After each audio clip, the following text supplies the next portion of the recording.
This is the moment I've dreaded. Coming back to our home. Alone. Oh, Tim. Tim. You've been gone only an hour and already the house is empty without you.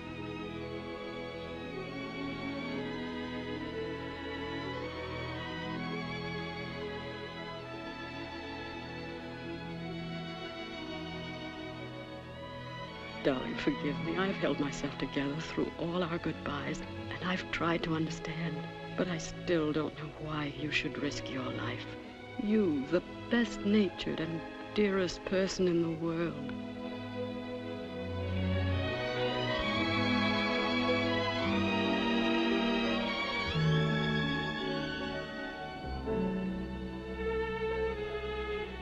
I'll try to remember what you said last night.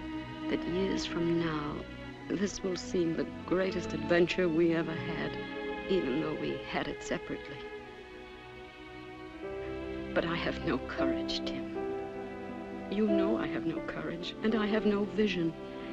And already I'm so very lonely.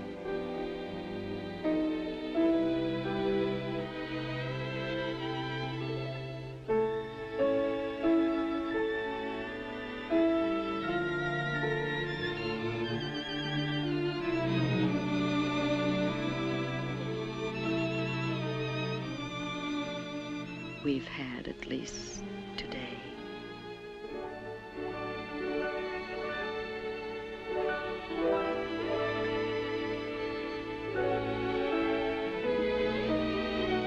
I'll try to keep all the good things as they were. I'll keep the past alive. Like a warm room for you to come back to. I promise. Promise. Mother! Mother, where are you? Upstairs, dear.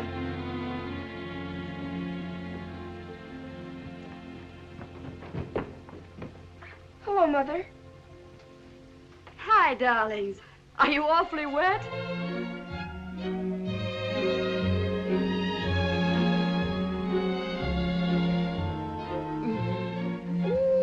Such a nice, fresh cheek. Better get your wet things off, Brig.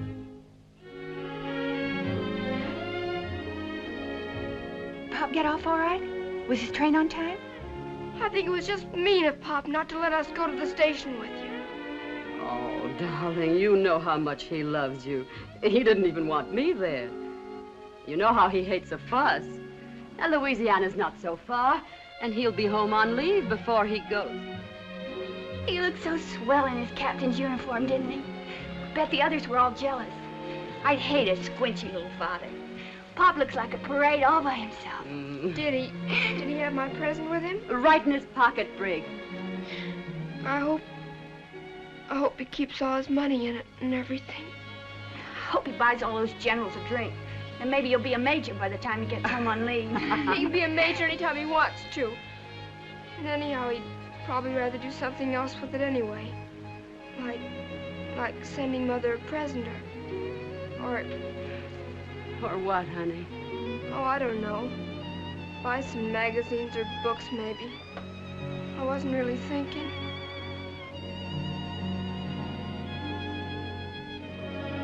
I have an idea. How would you kids like to play some gin rummy before dinner? Okay? Okay. Oh, let's not. It won't be the same without Pop. Not even gin rummy. Nothing.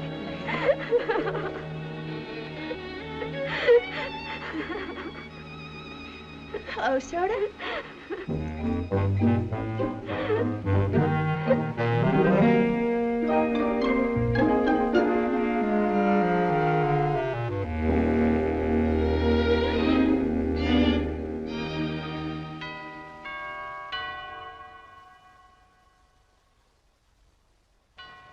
Rick, are you never going to get out of this bathroom? I'll go fly a kite. I wish you would till I get through. Well, if you don't get through pretty soon, you'll brush all the enamel off your teeth.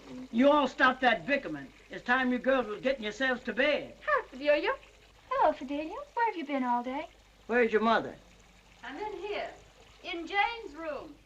All right, Princess. The mirror's all yours now. You can have a wonderful time just looking at yourself. Evening, Miss Hilton. Did Captain Hilton get away all right this afternoon? Yes, Bedelia. He said to tell you he'd send you a postcard from New Orleans.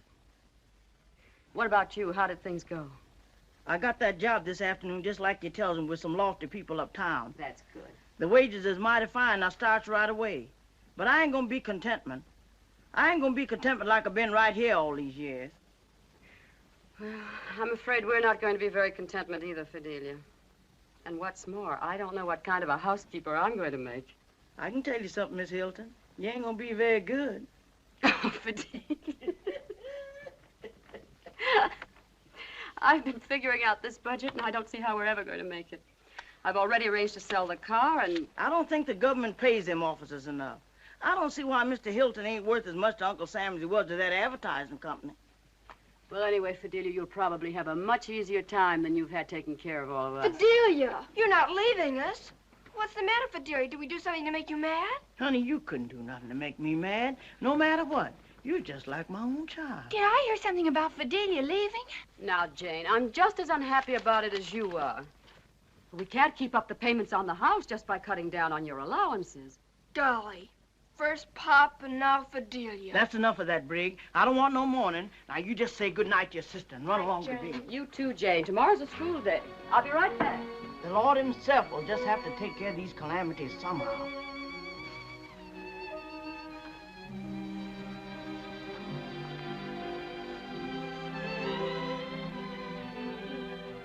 You'll come to see us, won't you, Fidelia? Of course I will, child. Land sakes alive, if you don't learn to pick up your clothes, you never will keep a husband. Men don't fancy disorderment. Good night for now, Jane, honey. Good night, Fidelia. I'm a commando. Well, this is all that's left of Fidelia's last cake, and I'm afraid it's pretty stale, but cake is cake these days. I don't care what they do as long as they don't ration pickles. Yes, I know. You'll probably have chronic indigestion by the time the war's over. Hi, Gladys. What on earth's the matter with that child? Oh, Gladys is afraid of grown-ups, that's all. Well, I'd like to hear her say 2 words sometime, just to be sure she can talk. Who are you talking about, Gladys? Mm-hmm. How Brig can put up with her. Well, I don't think so much of your friends either. They're all man-crazy, that's what they are. Just like you are. Oh, it's too early in the morning to argue with you. Hurry up, you'll be late. And you can tell that Becky Anderson the next time she tries to hi-hat me. Good morning, Mr. Mahoney. Come Good on, morning. Mr. Good Mahoney. morning. Good morning, girls. Good morning. Good morning, Miss Hilton. I heard you was without help, and I thought I'd bring over the groceries myself and see if there was anything I could do for you. Oh, well, that is nice of you, Mr. Mahoney. I think I'll need all the help I can get. By the way, I hope you won't mind waiting a little on last month's bill. Oh, don't. I haven't received my first allotment check yet, and I'm afraid I'm not a very good manager. Well, I know everybody's got problems these days. Well, now you take me, for instance. I'm trying to get enough of everything for my old customers. Would you believe it, Mrs. Hilton? One of them had the nerve to ask me why I didn't go into the black market. Me, with my boy in the service. You don't mean Johnny? Well, I wondered why I haven't seen him lately. Yes, ma'am, and he's a mighty fine boy. I've got a picture of him in his uniform right here. Well, I'd love to see him. Would you? You're very proud of him, aren't you? Yes, ma'am. There are 2 things that Johnny always wanted to be. One of them was to be an aviator. And what is Johnny's other ambition, Mr. Mahoney? Well, you wouldn't be believing this maybe, but it's advertising. Advertising. My Johnny always wanted to be an advertising man. Oh. Well, I'm sure he'll be very successful at it. You really think that, do you, ma'am? Yes, I do. You do. Well, I guess I'd better be running along. Goodbye, Miss Hilton. Goodbye. Oh, Mr. Mahoney. Do you know, I think Mr. Hilton might like to help Johnny get into the advertising business when the war's over. Now, that is an idea. It wouldn't have occurred to me. Mr. Hilton is in the advertising business, isn't he? Mm-hmm. And I'm sure he'd be delighted. We've always thought Johnny was a fine, intelligent boy. That he is, ma'am. That and a whole lot more. And you've really given us something to look forward to. Me and Johnny and the missus. And it was very nice of you to come and visit with me this way, Mr. Mahoney. Oh, not at all, ma'am. Not at all.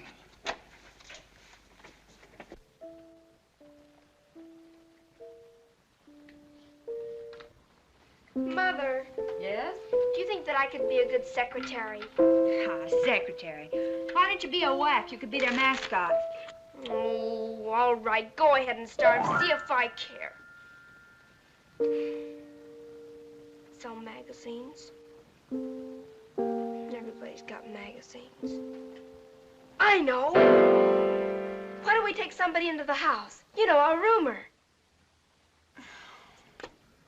Oh, well, if you're going to throw away aces, Jane, that's fine with me. But, Mother, listen to me. Why shouldn't we rent a room? There's such a terrible shortage in it. Go away. Down with 5. It's perfectly ridiculous, Brigg. A stranger in our home. Where you get your ideas is beyond me. Certainly it's ridiculous. It's communism, that's what it is. Oh, pooh. We could get an officer, maybe. And it might be sort of like having Pop back. An officer. Do you know, Mother, I think maybe she's right. I understand there's not a room to be had in town. It might be very patriotic of us to take an officer into our house. Patriotism hasn't anything to do with it. I You're really just confess crazy that about I mean, uniforms. we should do everything we can for our soldiers. That's being Patriotic. patriotic. Brigg, Jane, now that's enough. Do you want to finish this game or don't you? 102. It's a blitz. Turn out the dining room lights, Brigg. Suppose Pop were looking for a room in some crowded city like this. Hurry up, Jane. It can't be that hard to figure out. And suppose there was a nice family like ours that had 3 bedrooms for 3 people. Don't you think it would be just malicious of them not to want to rent a room to Pop? Well, Jane? I won almost $6,000. 592 points at $10 a point. All right, deduct it from what you owe me. And poor Pop sleeping in the park. All right, all right. Pop is sleeping in the park, and the people are all malicious, and we decide to rent him a room. Now, you satisfied? You will, Mother? You'll do it? I didn't say I'd do it. I'll think about it. I just knew you couldn't be mean like those characters in that other city. Come along. I wonder how much we can get for Jane's room. My room? How much will that be for 3 days? What? Oh, Brigg, turn that thing off. I can't hear. I'm awfully sorry. Yes. Will this get into the early edition? Yes. Fireplace and bay window. Oh, all right. Put in homey atmosphere. Mother! Mother! Wait, please! Keep quiet, Brigg. Would you send the bill to this address, please? Thank you. Mother, you don't mean you're going to rent your room? Of course I am. That's the room that'll bring the most money. I'll take your room, and you can double up with Jane. But, Mother, you're not going to put somebody in Pop's room. Oh, I didn't mean that. Now, you wouldn't want those characters in that other city to put Pop in anything but their best room, would you? But that's different. He's Pop.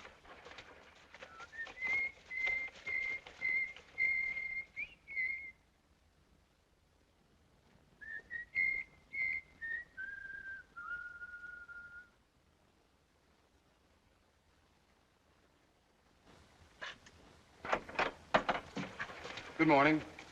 Is this the place that advertised for an officer? That's right.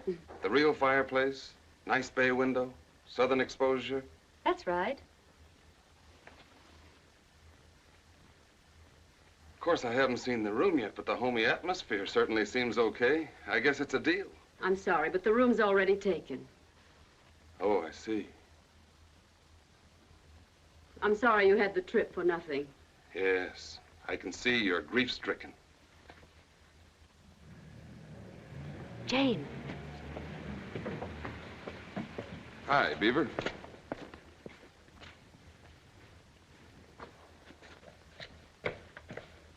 Good morning. Mrs. Hilton, I presume. Yes?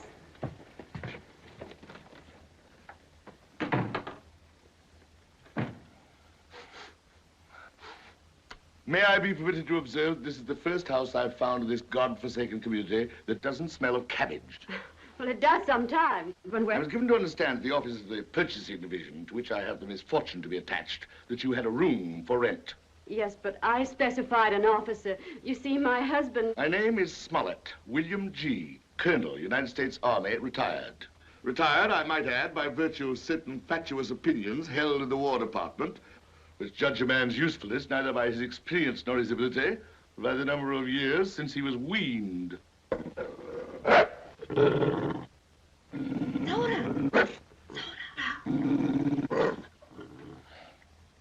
There was nothing in the information I was furnished, madam, which indicated that you had children and domestic pets. Well, I'm sorry, but they go with the house. We won't discuss it. With your permission, madam, may we dispense with further conversation? I should like to inspect the room. Oh, certainly. Just follow me. And I do hope you'll forgive me if I've been long-winded. Not at all, madam.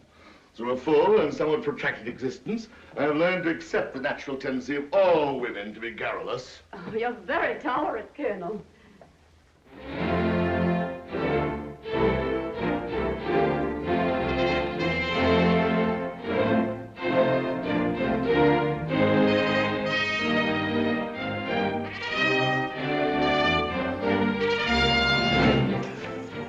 Outrage! Mrs. Hilton! Mrs. Hilton! Can I do anything for you, Colonel Smollett? Mother's busy in the kitchen. Indeed you can, Miss Hilton. You can tell me who had the kindness to leave on my bed this pronouncement from Washington. This lesson in old-world courtesy and manners. Oh, I did that, Colonel Smollett. I just thought it might make it easier for us to get along. Oh, would you mind helping me with my aquarium? What? You see, Mother's going to use this room, and I have to get my things into Jane's room. Now, if you'll just grab that end there. Now, you walk backwards, and I'll steer you. The big one seems to be the commanding officer, kind of. Don't you think that's intriguing? Fascinating. Now, just a little over to the right. Be careful not to shake them. They're very sensitive. You must forgive me if I do anything wrong. This is my first experience hauling fish. Thanks, Colonel. I'll do as much for you someday. I'll tell you what you can do for me, young woman. There are certain elaborate suggestions on page 3 of this war communique concerning the condition, the schedule, and the equipment of the bathroom. Oh, yes. You do see. Then may I ask you to follow me for a moment? Of course. You know, Colonel Smollett, it was my idea that we should take in a roomer, and I'm so glad the whole thing's turned out so super. Since you are so ecstatic over the whole arrangement, may I make so bold as to ask whether you expect me to bathe under that? But golly, Colonel Smollett, there's a shower off Pop's room. I mean, your room. And is it necessary that your paying guests share the facilities of the house with this vegetable life? But you don't understand.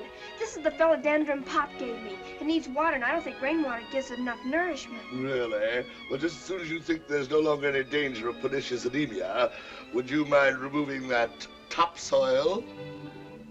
Oh, yes, and another thing. I neglected to inform your mother that I liked my breakfast promptly at 7. Coffee, thin toast, and 2 eggs, boiled, 2.5 minutes. Under no circumstances more than 3. But golly, Colonel Smollett, we can't afford to give you breakfast. Indeed. Well, even as it is now, poor Mother doesn't know what she's going to do. When Fidelia was here, the bills didn't seem to be so high. But now with the way things are going up, Please, I'm quite prepared to pay. Oh, that's fine. Well, what would you say to 50 cents a day? Well, it seems a bit high under the circumstances. All right, we'll make it $3 a week. $3? Oh, there's the doorbell. Well, let's call it a deal. Good night, Colonel. But, let's see. A week for rent. For breakfast.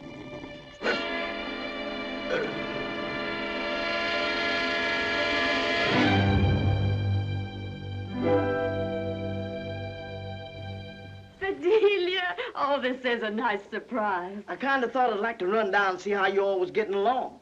Just about the way you predicted. We miss you, Fidelia. Now, you just give me that apron right off and let Fidelia finish whatever it is you're doing. Nothing of the kind. You must be tired. Now, come and sit down.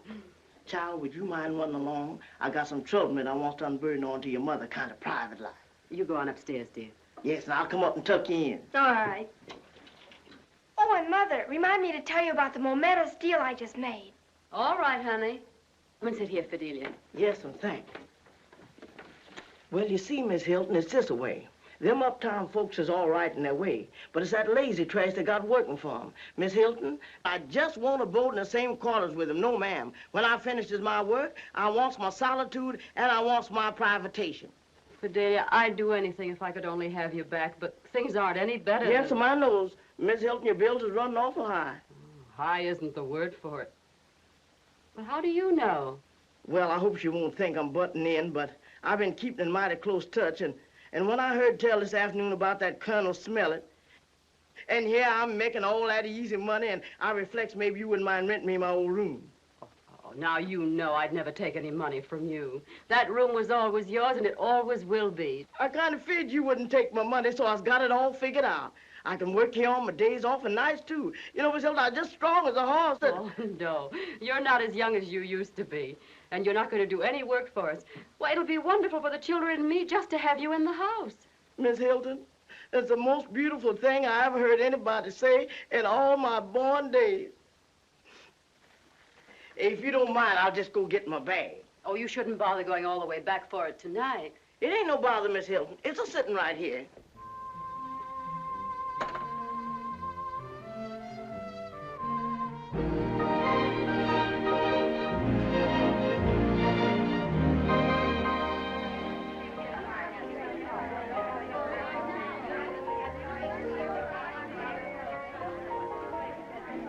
This whole moral breakdown is being caused by drinking and nothing else.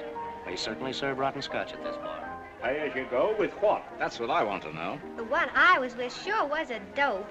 Why, he didn't know where he'd been or where he was going or anything. I haven't got anything against red fingernails, but it's carrying it too far when they paint up their toes. I bought 6 dozen islands before the hoarders got there. I can't write him everything the baby says on one of those little V-mail forms. Emily, let's not go to the bar. I could use a drink, nonsense. Don't be so old-fashioned. Will you let us through, please? I've been here 20 minutes and... Oh, of course. Go right ahead. Just leaving anyway. He's rather nice looking, don't you think? Still have your weather eye out, Emily? Well, there are compensations for being a divorcee, you know. A bartender. Let's see. And what do you imagine you'd like? Oh, anything at all. You order for me. Make a good Planter's punch? I'll make 'em, lady, and if you don't like 'em, you don't need to drink it. All right, then 2. With light rum. Oh, I knew I had something to talk to you about. That vicious-tongued Vivian Robinson, you know the one with the bad skin, is going around saying you've taken in a roomer. I've tried to tell her it must be a relative or something. No, that's the truth. I've taken a roomer. We need the money. Well, all I can say is that if things are that bad, Tim Hilton had no business going into the Army.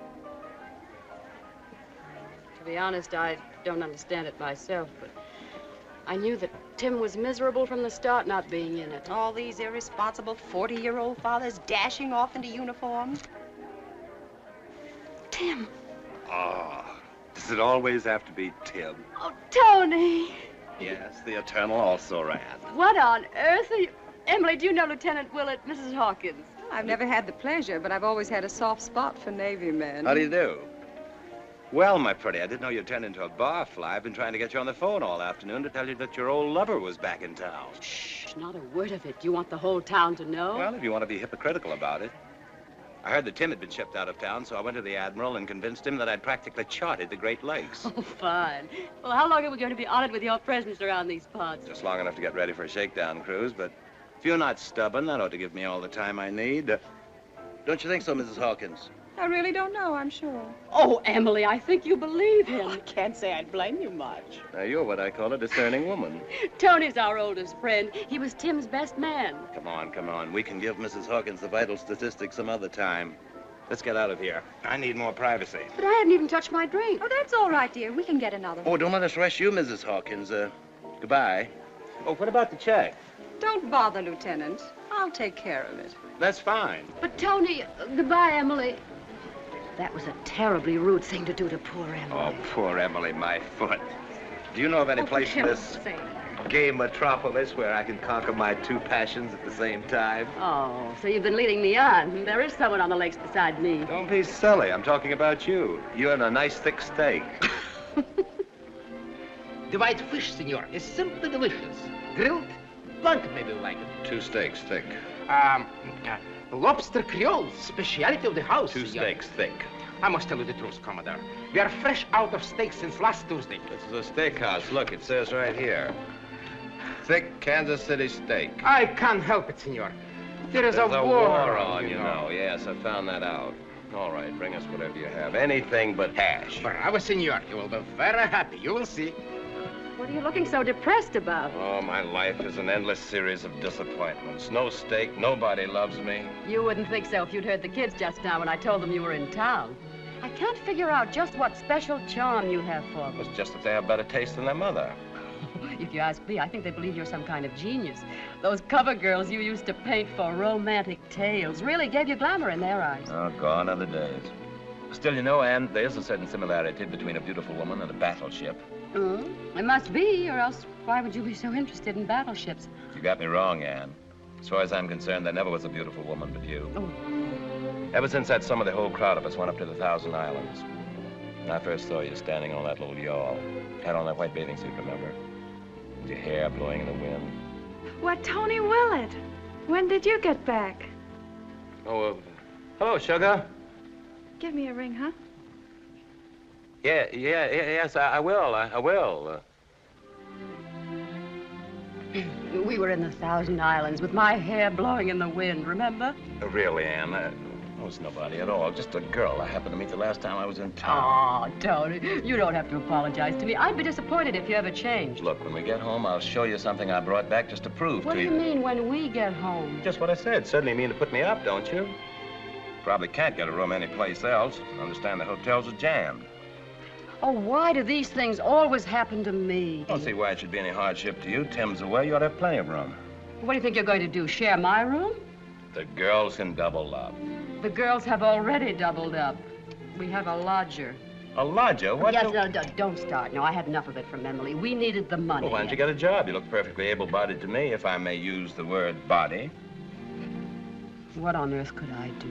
Well, you could do plenty of things if you really wanted to. You could... Let's skip it. I don't want to hear a serious word out of either of us until I leave this town. Oh, Tony, it's so good to see you. You know, next to Tim being home on leave, it's the nicest thing There that you could have... go again. Here I buy you a beautiful dinner, and what thanks do I get? Tim. What's that? Speciality of the house, chicken hash. Well, blow me down.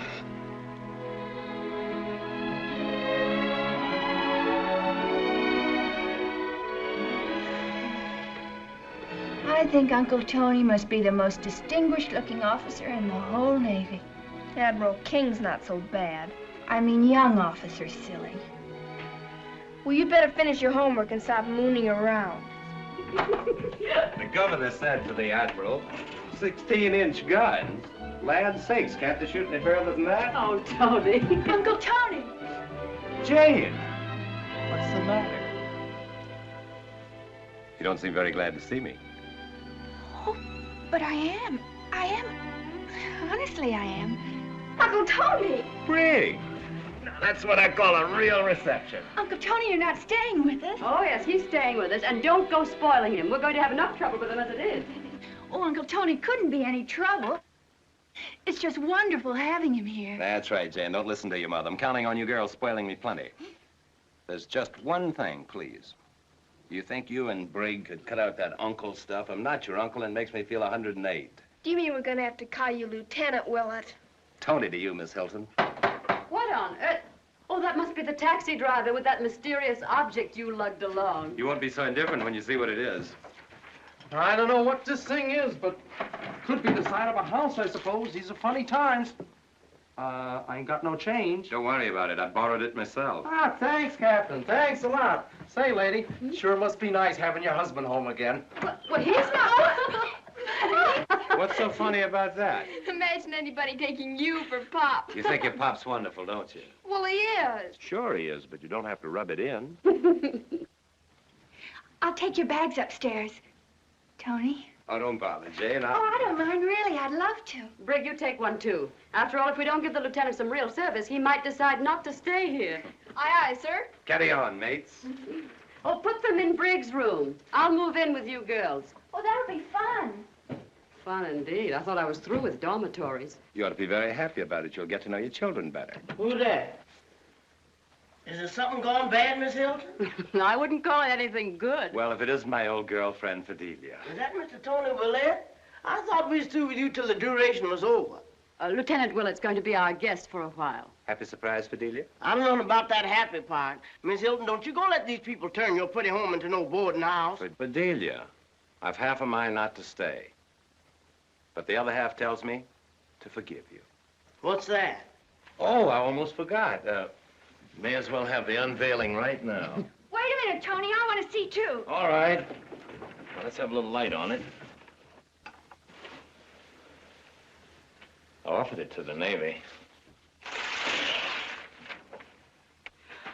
Oh, Tony, I am flattered. That's mighty nice. Oh, Mother's just like you, and so pretty.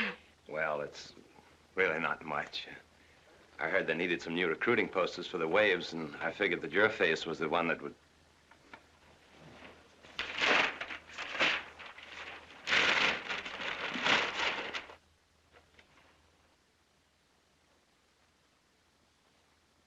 Tony Willett, I might have known. Mr. Willett, you cover that thing right up this here minute.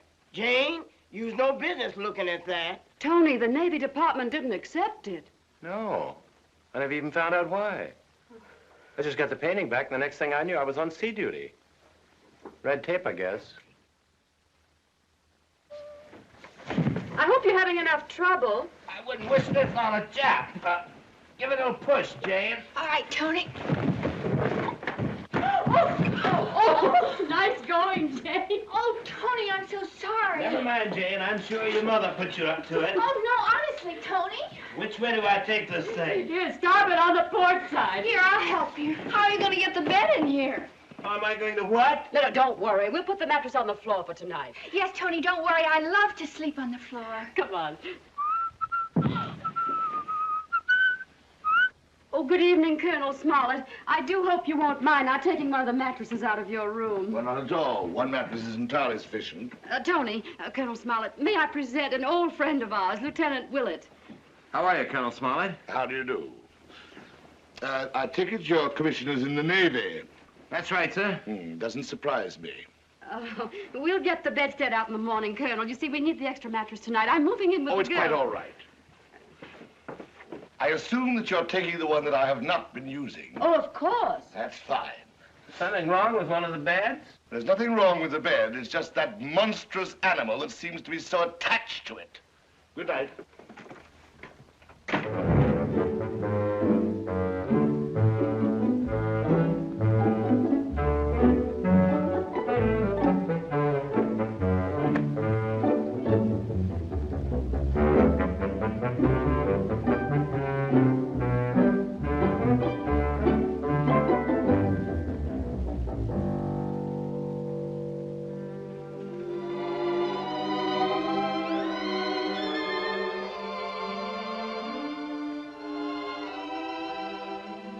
Mother. Yes, Jane?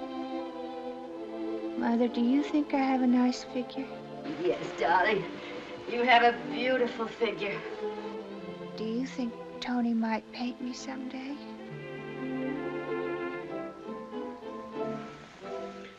Over my dead body. Wet took it. Wet took it. You must have the name wrong. No, here it is in Pop's letter. And we're here in Texas on maneuvers. In a little town called Wettucket. We came, we saw, we took it. We took it. Very funny. I would appreciate it, my dear Bridget, if in the future you could spare me from your father's elaborate puns. And if, I suppose to some people that creature comes under the heading of pets. I beg your pardon, Colonel Smollett. There's someone here to see you. Your grandson. William? Hello, Grandpa. To what peculiar combination of circumstances do I owe this visit, William? Well, you see, I was transferred out here to Chamberlain Field, and I found out at your office... Indeed? I wasn't even aware that the United States forces had been honored by your membership. I enlisted, sir, last summer. So? I don't think we need trouble these young women with your autobiography. Let's go into the living room. If you will excuse me. Excuse me.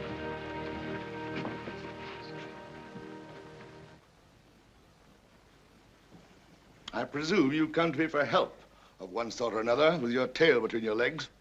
Well, no, sir. I thought you might like... Well, you see... Or is it money that you're after? Speak up, boy. I thought you might like to see me. A very mistaken notion, if ever you had one. And you've had plenty, as we're both well aware.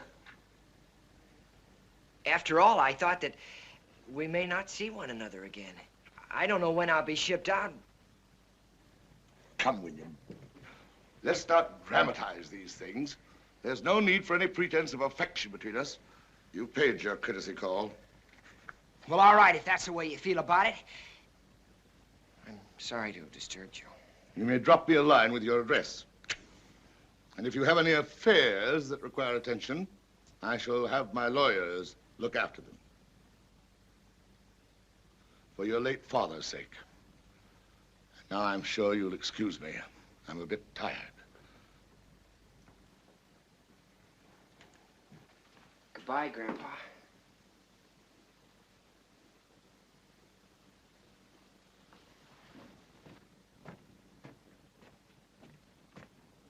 What do you suppose? I'm going in and speak to him.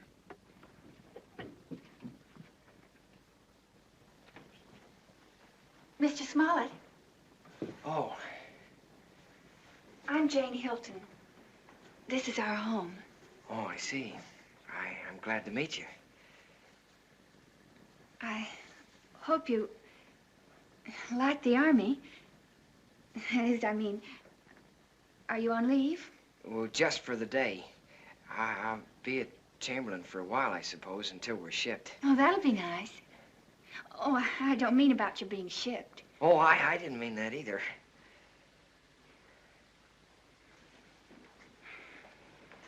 I hope you don't think I'm a murderer or something. Grandfather just doesn't like me. Well, I don't think it's right. I think it's just terrible of him. Oh, he's not so bad. He has good reasons, I guess, the way he looks at it. I've kind of disappointed him. I don't care what you did. You're a soldier now. And you enlisted, too. I heard you say so. Oh, I'm afraid that isn't really so very much. Lots of men enlisted. But it's awfully nice of you to talk to me this way. Hi, Brigg. What's the matter with the colonel? He's storming around his room like one of the Smith brothers with a hot foot. I think I'll go up to my room and do some homework. Oh, hello. Oh, Uncle. I mean, Tony. Lieutenant Willett, this is Private William Small. How are you? How do you do, sir? Corporal. Engineers, isn't it? Oh, yes, Lieutenant. Sorry. You're related to the colonel, I take it. I'm his grandson. But I don't know, sir, whether he... Think nothing of it. I cut my grandfather off without a cent. Well, Jane, what's the program for this afternoon? How about you and Brigg taking me out on the town? William here could, what do they call you, Bill? Could make a fourth. Oh, that's nice of you, Lieutenant, but I couldn't. And besides, if you'll forgive my saying so, sir, you're an officer. You know, I forgot all about that. You're right. Well, we could, well, let's see, Jane, what could we do? Oh, anything you say, Tony. Oh, well, We could have tea in the garden. well, that's fine. We could play some darts, maybe. Well, thank you, sir, but I ought to be getting back to the field. You've both been very nice. Next time you're in town, perhaps. Will you be off next Sunday? How about it, Jane? Oh, that would be lovely. Oh, well, I'll look forward to it. Well, I better be going. Goodbye, Miss Hilton. Goodbye. It's nice to know you. So long. Goodbye. And next for coming to the Navy. Oh, thanks. Thank you, sir. I will. Oh, well, goodbye.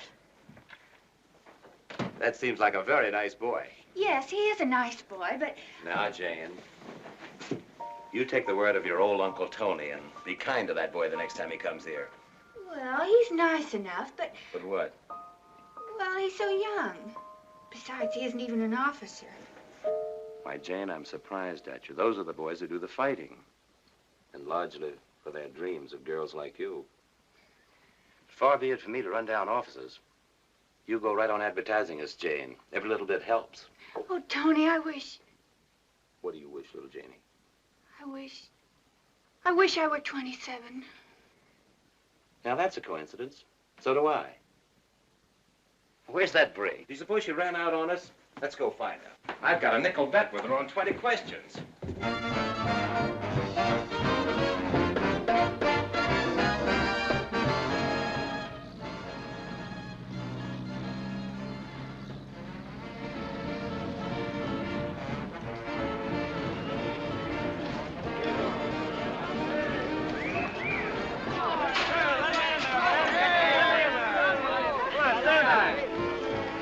Mrs. Hawkins. Let me help you down.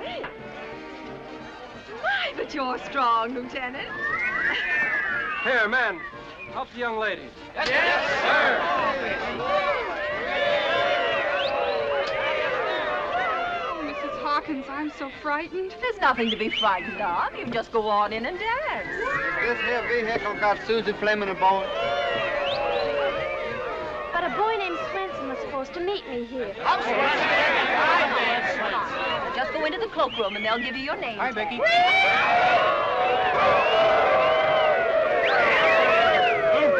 Just like a great big prom, isn't it? Mind you, Becky dear, leave a few boys for the other girls. Miss Hilton! Miss Hilton! Come on, Jane, don't dawdle. Will you be sure and tell me when Mother and Lieutenant Willard arrive? Don't worry. You just look for me at the committee table and I'll help you find. Oh, hello, Miss Hilton. May I have your first dance? Well, I really don't know what arrangements have been made. I just can't figure out what could have happened to Susie Fleming. Jumped over the cowhead hill. That's the way the gypsy doodle works. When you think that you're crazy, you're the victim of the gypsy doodle. But it's not your mind that's lazy, it's your tongue that's at fault, Dr. Doodle.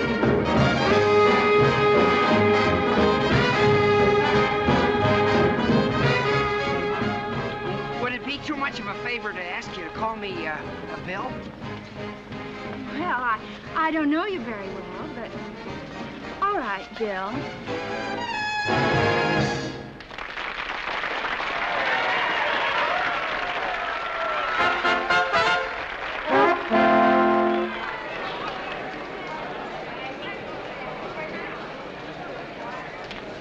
Hello, Emily. Hello, Anne. Hello, Lieutenant Willett. I'm simply delighted you could come to our little party. Hello. I practically had to tie him up with rope and drag him. He was afraid there wouldn't be another officer here. Oh, there are a few. My dear, you should see Captain Higgs, that profile. Say, Jolie. But I do believe you're the only naval man in the place. Isn't that just fine? I'll bet they give me 3 chairs and a long periscope.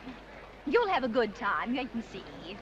I suppose your first dance is with Anne, but remember, the second is mine. Well, that's too kind of you, Mrs. Hawkins. Now, if only I didn't have this Charlie horse. Oh, naturally, if you're indisposed. You see, Emily, I promised Tony he wouldn't have to stay long. If you'll excuse me, I have a number of things to take care of. Oh, Emily, would you keep an eye on Jane after we leave? Why, certainly, my dear. I'll devote the entire evening to her. Well, of all the phony battle axes I've ever met. Now, really, Tony, you asked for that. What am I doing here with all these kids anyway? Why, Tony Willett. When on earth did you get back in town? Oh, hello, sugar. Give me a ring sometime when you're on the loose. Yeah. As I was saying, what am I doing here with all these kids anyway? That was a cute kid, too. Really, Ann, it's just a girl I went to college with. Well, bet. Mrs. Hilton. Oh, Mrs. Hilton. Yes? I'm Johnny Mahoney. Oh, Johnny, of course. How are you? Lieutenant Willett, this is Johnny Mahoney. How are you? How do you do, sir? Your father told me you were stationed out here. I'm afraid Dad bores everybody talking about me. Not at all. He has every right to brag about you. Well, I don't know about that, Mrs. Hilton. I wanted to write and thank you for what you said about Mr. Hilton helping me after the war. Well, I thought maybe you might think I was taking advantage. I didn't want you to feel you're under any obligation. Oh, there's no obligation, Johnny. Anybody who gets you will be very lucky. Well, I'm afraid the luck's all mine, and that's the way it's been my whole life. Well, I guess I have to be leaving now. So soon? I thought the dance was just getting underway. I only stopped in to pick up my gunner. I'm taking off in a few minutes. It's just a routine flight, you know. Oh, I see. Well, good night, Johnny. Good night, Mrs. Hilton. Good night, Lieutenant. Good night. Those kids just break my heart. They're so eager. I know. They expect to come back to something. What do you mean, Tony? Oh, I mean, something like they left. Only better. Hope they don't get too many surprises. Hello, Mother. Oh, Bill. Oh, good evening, sir. Hello, Tony. Hi, Jeannie. Oh, Mother, I don't believe you've met Bill Smollett, have you? How do you do? I'm so sorry I missed you at the house the other day. Oh, thank you, Mrs. Hilton. Your daughter's been very nice to me. Well, that's good. Now, you children run along and have a good time. We'll be leaving soon. Oh, Tony, aren't you going to dance with me even once? Well, Oh, go ahead, Tony.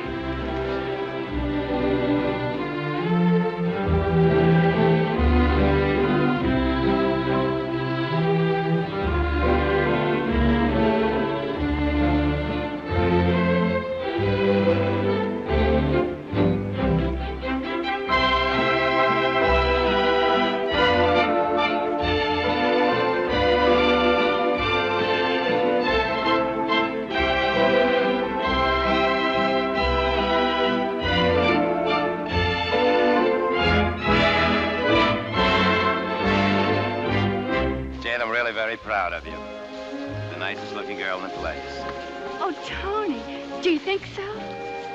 If only I thought you really thought so. Really, I haven't waltzed very much, Mrs. Hilton. Would you rather we stopped? Now, Bill, you invited me to dance, and you're going to see it through, whether you like it or not. Oh, well, of course, Miss Hilton. I'm only too happy.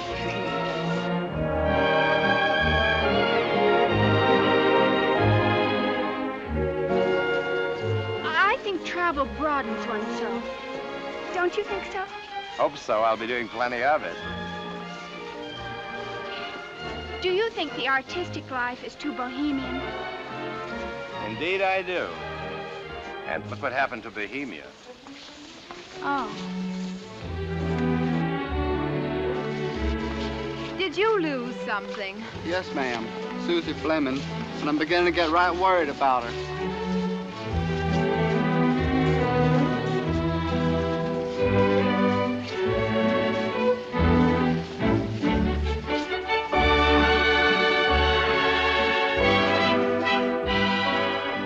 I just love modern American painting, don't you? You're the true American art, darling.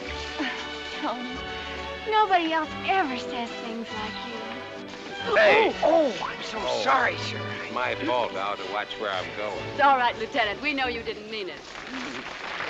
Oh, it's over. And very nice it was, too.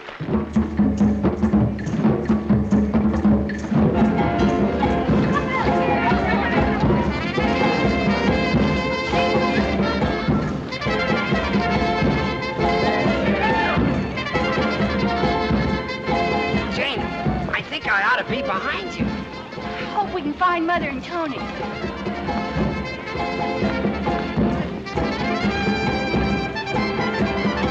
What do you think you're doing anyway? I don't know, babe. I ain't used to dancing. I'm used to pushing a plow. You're not kidding. I bet Emily put some vinegar in this. You know, if you're not careful, I'll think you don't like Emily. I'll tell you this much. As soon as we leave here, you're going to buy me a drink.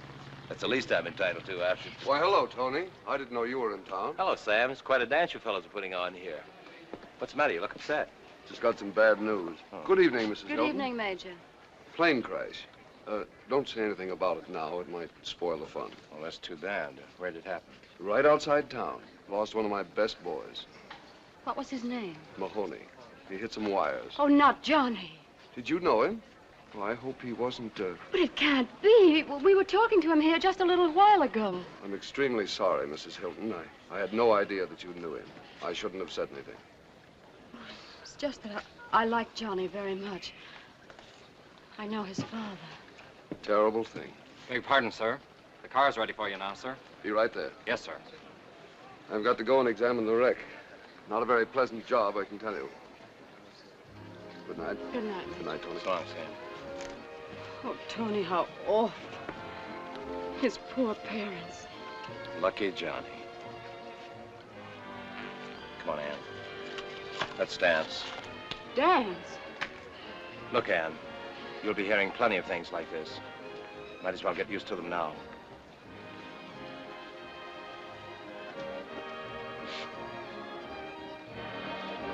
Oh, I feel so good. Don't you feel good? Well, now, my Susie, she's what I'd call a one-man woman. I love to read books. They're so significant. Why do they call you Wolf? Is that your nickname?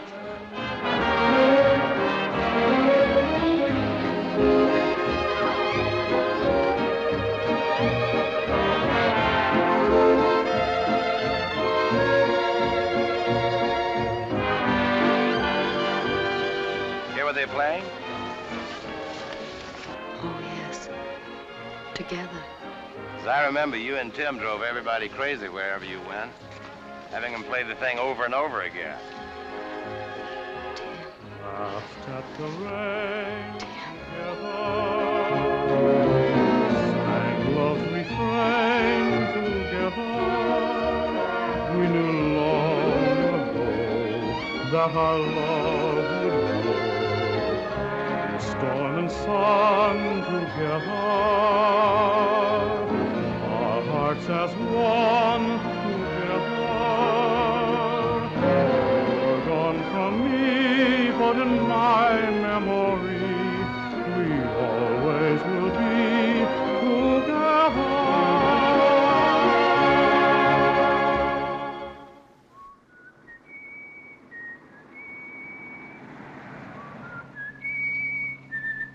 Oh, please, Tony, whistle something else. I thought that was your favorite, next to Rock of Ages, of course. Don't joke. All right, have it your way. No jokes. What is your pleasure? Oh, I'm sorry. You said you wanted a drink. Let's go someplace. You feel like it? Sure I do. Honest? No, frankly, I don't feel much like it. Neither do I. It's pleasant being in a car again, isn't it? Yes, we used to take everything so for granted. Now I feel like a king just because I can rent one for a week. Uh-oh. Yep. It's one of them, all right. What have we been doing? You weren't speeding. Things changed around here. You have to be doing something now before you get a ticket?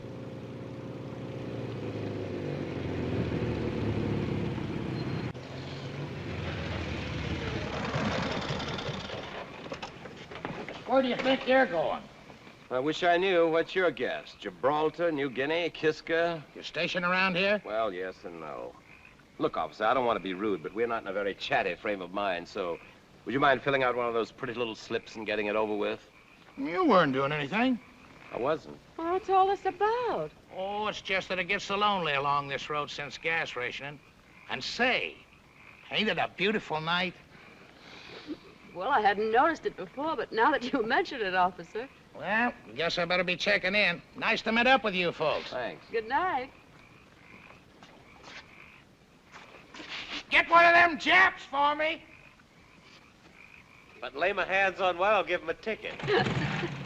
I suppose he's what Brigg would call a character. I don't know what you'd call him, but he can have my vote. Do you realize we're laughing? Well, so we are. What do you know? Oh, Anne. What, Tony? Sometimes I wish.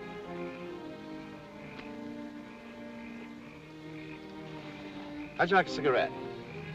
Well, as a matter of fact, I'd love one. I don't believe I've had a cigarette in a month. I must say, I've never had such a dramatic build-up to a cigarette before. You know what I was just thinking? I like you best when you're not thinking. That's right, run me down. Tony Willett, the jolly fellow. Always good for a laugh. Oh, now, you're not really going to be wounded. Not by me, of all people. No. If you haven't wounded me by now, I guess I'm impervious, Anne. But I would like to tell you what I was thinking. All right. What were you thinking? I was just thinking what fun it would be sometimes to be a good, heavy, synthetic rubber heel. It would be synthetic, Tony.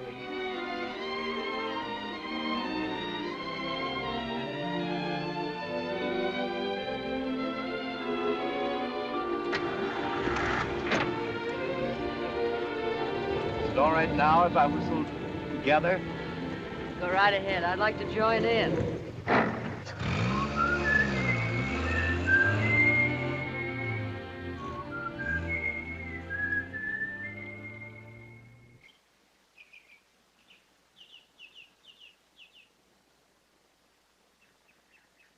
I just can't believe that by tomorrow, Tony will be gone. There are enough carrots here to feed a cavalry regiment, men and horses. I guess next to Pop, Tony must be the nicest man in the world. Bridget, please. What, Colonel? If you'll excuse me, I've had enough this morning. In fact, I think that henceforth you may operate this victory garden entirely by yourself. But, golly, what did I do? But since you're so obtuse, Tony, Uncle Tony.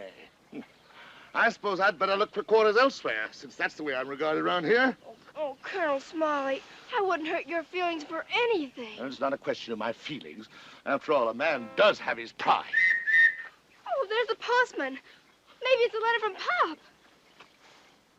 Oh, you'll wait here, won't you?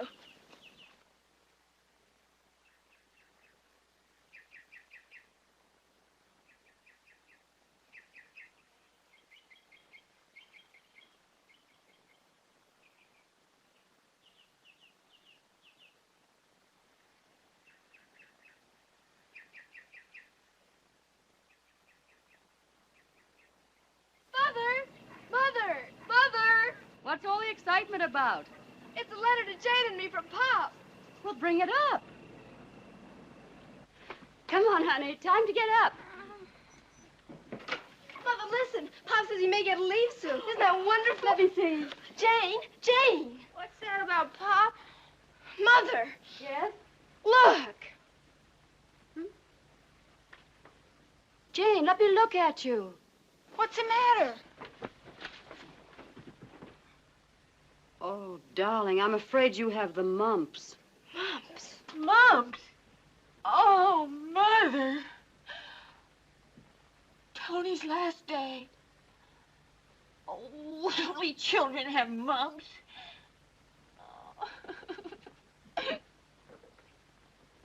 You sure you ain't leaving nothing here, Mr. Willett? Just my love, Fidelia. Why, you afraid maybe I'll come back? I ain't sorry you're going, I can tell you that. Now, Fidelia, I always say nice things about you. I ain't got no time for them complimentaries, Mr. Willett. And besides, now that Miss Jane done gone and got herself some mumps, we need this room band for Miss Hilton and Briggs. Well, at least give me credit for good timing. Here, don't bother with that. I'll take it down. I want to be sure it gets down. Oh, by the way, I almost forgot. I've got a going-away present for you, Fidelia. Huh? Here it is. And always remember, a great master devoted some of his last hours to you before he went off to the wars. You like it? I tried not to flatter you. Why, Mr. Willett, it's just the way I always wanted to look. Someday I'll do you an oil. Holy smokes, I haven't too much time. I want to say goodbye to everybody. You just run along and say your farewells. I'll tote your bag downstairs for you. That's very nice of you. Mr. Willett, I must have been blind, just stone blind not to see what a lovely gentleman you is. Leaving, Lieutenant? On my way, Colonel. I'll tell Miss Hilton you're ready, Mr. Tony. Thank you, Fidelia. Rather envy you, if I may say so. We could use you, sir. In the Navy?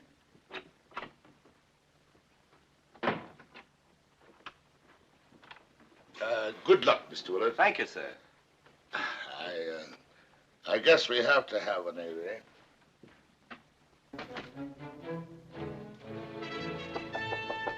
Jane? Tony, don't come in, please. Don't you want to say goodbye? I have an awful disease. Can't scare me. I'm coming in. Oh, Tony. Wait a minute, Tony, please. All right, Jane? Yes?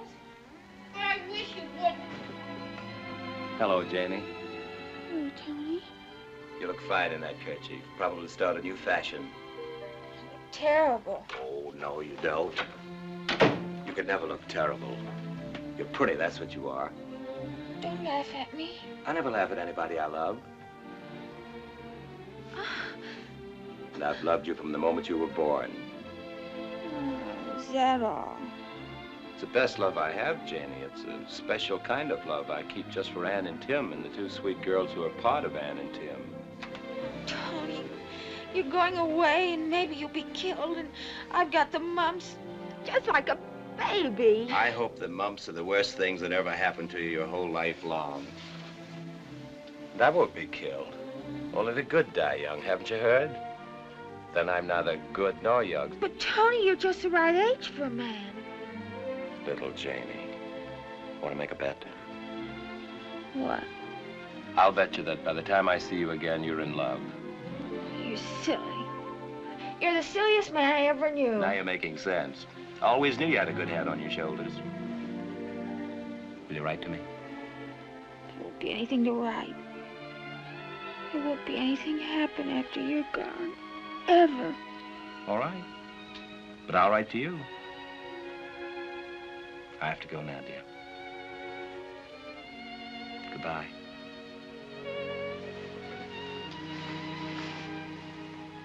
Goodbye, Janie. Bye, Tony. I'll write to you. I'll write to you all the time.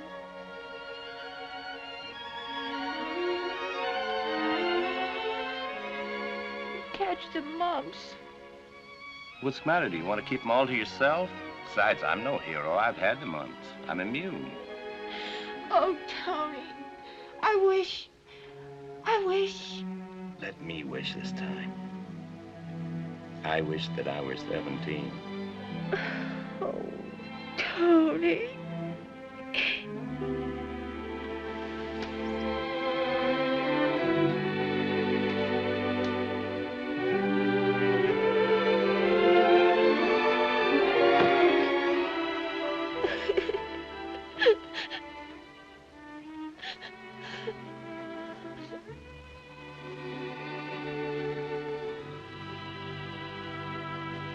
Hey, what are you doing sitting right there in that holy of holies just as though it were yours?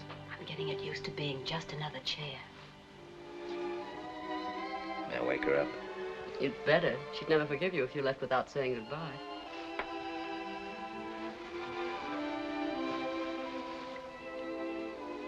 If ever I have any children, God will punish me. They'll be boys. I couldn't possibly have anything as nice as that. The first step usually is to get married. Uh-huh.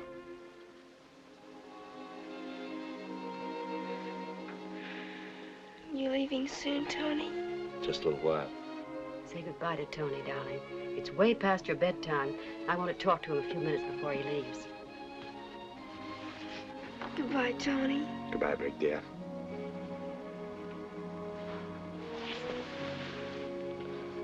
It's sort of like saying goodbye to Pop again. Coming from you, Brig, that's the compliment that top all compliments. I'll have another kiss on that. Your cab's here, Mr. Tony. Thank you, Fidelia. Would you ask him if he'd mind waiting a few minutes? I got it all arranged. He's waiting, Miss Hilton. Goodbye, Tony. Come back soon. Good night, Mother. Good night, darling. Don't you go catching those mumps. What do you think I am? A child? Happy dreams. Happy landing.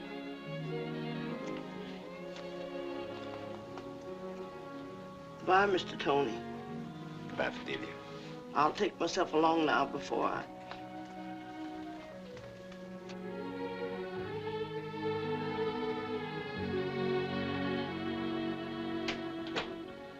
Just when did you captivate Fidelia? It was my brilliant art that did the trick. I sketched her. As a wave? And sometimes your ingratitude saddens me. You'll recover. I've got to leave here just 3 minutes flat.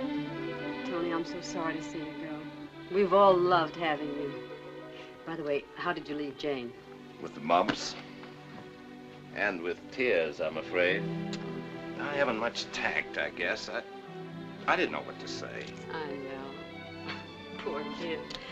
But then you are very attractive, Tony. A bone for Mrs. Hilton. No, I mean it. It won't be too easy for Jane getting over it. Oh, nonsense. Older men, every girl goes through it, didn't you? Still going through it. Yeah. Older men named Hilton. Don't you ever worry about Jane? I won't, as long as the older men are like you. You know something, Ann? I'm chump enough to go on living on your compliments for the next 6 months.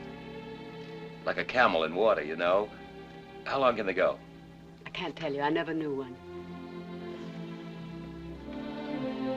Tony, don't tell me any secrets, but is it action this time? I guess so, down to St. Lawrence, and then just when I don't even know myself. I won't say what I feel. No, don't. You better get some rest. You look tired. I will. I have a little letter writing to do first, though. I see. How often do you write him? You won't think me foolish if I tell you. I try to write at least a few lines every night. You know, that's a little nuts. It's pretty wonderful, too. Well, good night, Ann. Good night, yourself. Oh, come here. You're a swell guy, Tony. Oh, go away.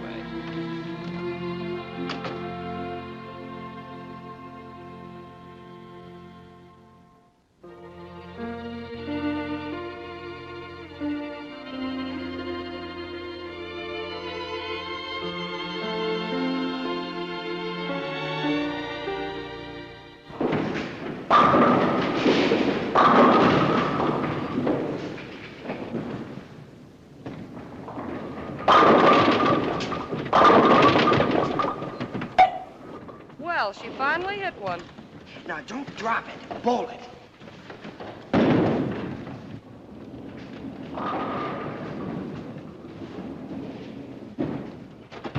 Oh, it's no use, Bill. I'll never learn. Oh, sure you will.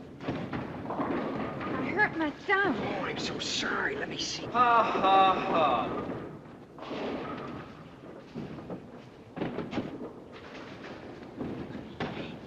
It's your turn now, Bill. Let's see if you can knock them all down. Well, I don't know about that.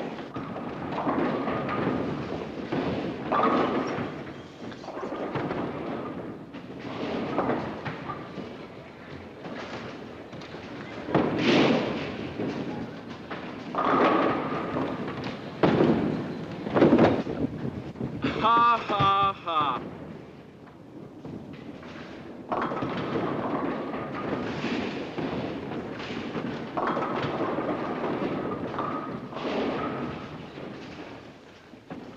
Like a piece of tape?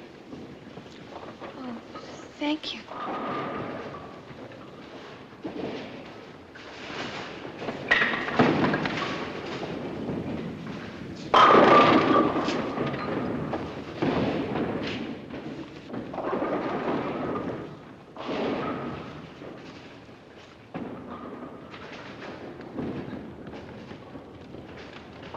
It's your turn now, Jane. Oh, he just gave me a piece of tape.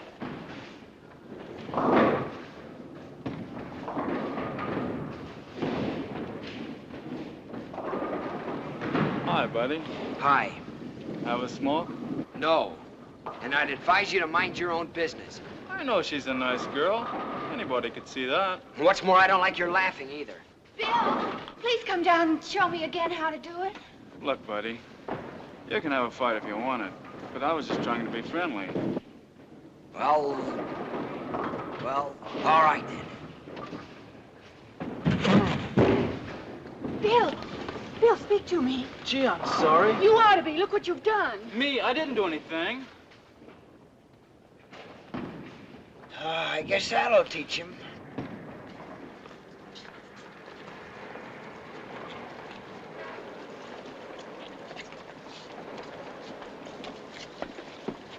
You know, I've never been to the beach in my whole life. I've never seen the ocean. You haven't? I never saw it till a couple of months ago. But you're a sailor. I was brought up on a farm. Oh, I see. I've never been on a farm. You haven't? I was brought up on a army post. Oh, I see. I have to catch a train.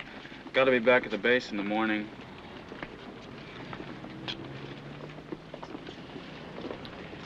Sure wish you could spend the rest of the evening with us. Oh, no, you don't. I butted in enough already. No, we loved meeting you, didn't we, Bill? Sure we did. I'll catch a bus here. So long, buddy. Goodbye. You've both been swell. You're the only people I've met since I came to town. Oh, why didn't you go to the canteen? Oh, they're so crowded and everything, and I don't dance so very good. You and me both. Next time you come to town, maybe we can all go bowling again. Gee, I don't know if I'll ever be back this way. And I expect we'll get going any day now. War looks pretty good, doesn't it? Sure does. Well, goodbye, miss. My name's Harold E. Smith. Well, I'm Bill Smollett, and this is Miss Hilton. How are you? Jane's my first name. Goodbye, Jane. Goodbye.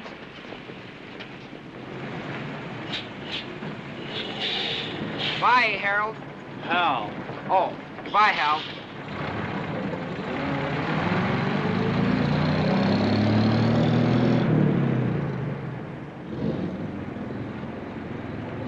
He's nice. Yeah, he's a nice fella. You were sweet to him, Bill. And I'm sorry I about... acted like a fool. He's good looking, isn't he? Is he? I hadn't noticed. You must have noticed. Well, I didn't. Come on, let's get a soda.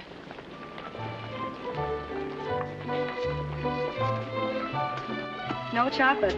We only have vanilla flavoring left and no ice cream. Would you like to try our victory punch? What's that? Oh, it's sort of a loganberry phosphate with lime. Oh, that sounds fine. We'll make it 2. All right. But you could have a vanilla soda without any ice cream, maybe. Oh, that's right, I could, couldn't I? All right, I'll try that. Okay, 1 victory, 1 vanilla soda with no ice cream.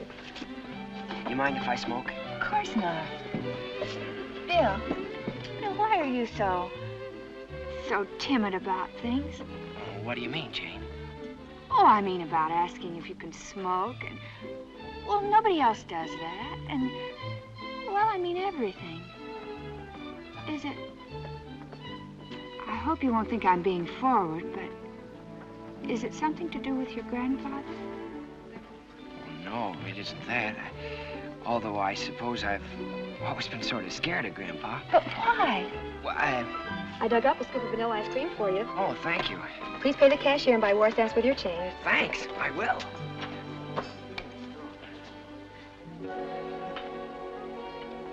You see, my father was a soldier. He was a colonel when he died. I guess all the Smollets all the way back were soldiers. One of them was with Washington at Yorktown. Although sometimes I think Grandpa just made that one up.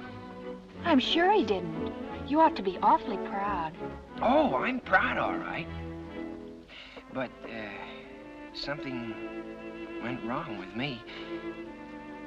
Mother died when I was born, so I never knew her. Oh, of course, I never knew her. That's a shame. She could paint pretty well. China and things. I hope I can show you her work sometime. That is, if Grandpa... If Grandpa what? Well, if I go home. You see, I haven't lived home since West Point. West Point? Oh, look, Jane, you don't want to hear all about this, do you? Not if you don't want me to, Bill. Oh, but I do, of course. There's no one in the whole world that I'd rather explain... that I'd rather tell.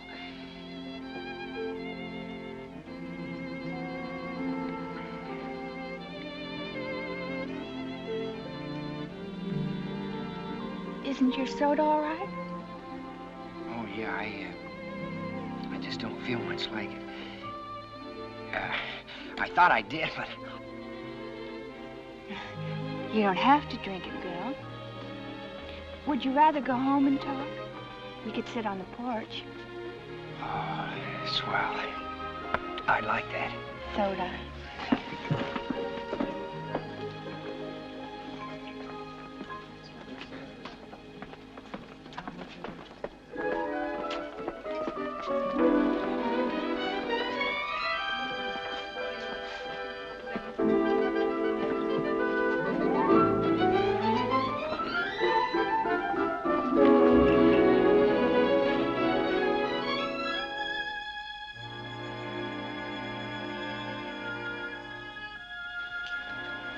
There.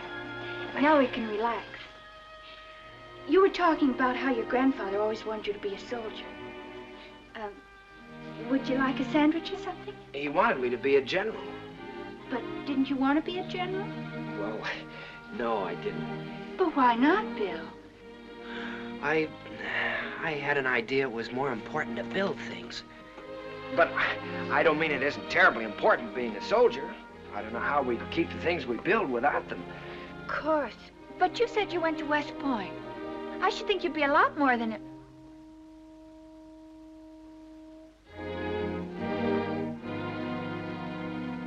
More than a corporal, you mean? Let's have a picnic sometime. I'll bring a...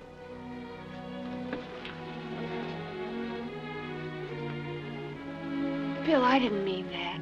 It's wonderful being a corporal. No, you meant that if I went to the academy, I ought to be more than a corporal. Well, you might as well know it. I was kicked out and I broke Grandpa's heart. I'm sure it wasn't your fault.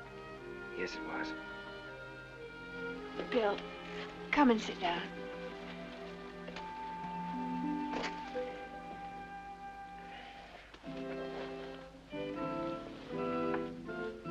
Look, Grandpa's father carried this watch at Vicksburg. Grandpa gave it to me on my 10th birthday. He had it engraved for me. Read it. I'll light a match. To William G. Smollett II, who will lead men to glory on the battlefield. You must have been terribly pleased. I said, Grandpa, don't people hurt each other in war? You see, I was only 10. He took the watch away from me. But he gave it back to me again when I entered the academy. Oh, Jane, I did my best, but I couldn't ever make a good officer. I can't lead men, and I know it. So even if I led my class the way Grandpa thought I should... Grandpa. What about yourself? Why is it so important that you satisfy him, the old... Because he loved me so. Yeah, I'm sure he did, once. But all through military school, from the time I was 8 years old, I kept letting him down. I never even wanted to play with the tin soldiers he gave me. Grandpa kept telling me that if I was a Smollett, I'd... But I guess I was always, well, you know, weak. I was sort of a joke at the academy. I only lasted a couple of months. Grandpa couldn't face his old cronies. Well, that's it. Now you can see what a mess I made out of everything. You've done no such thing. You're fine and strong, but you're just sensitive, that's all. But don't you think I'm a failure after everything I've told you? A failure? Just because you're not an officer? Why, an officer I know told me, he said that you're the boys who are doing the fighting. Lieutenant Willett? Yes? You think a lot of him, don't you? Of course, but what's that got to do with it? You're a soldier, and that is, we're proud of you. And I hope you never get promoted. All those officers strutting around with their gold braid and everything. Gee, Jane, I'm so glad you feel that way about it. But Grandpa... Oh, bother Grandpa. Ooh, there's soda. Maybe you'd better go before we wake the Colonel. He doesn't scare me. Not anymore, he doesn't. Jane, let me stay long enough for just one cigarette. All right. Provided you don't ask my permission to smoke it. I won't.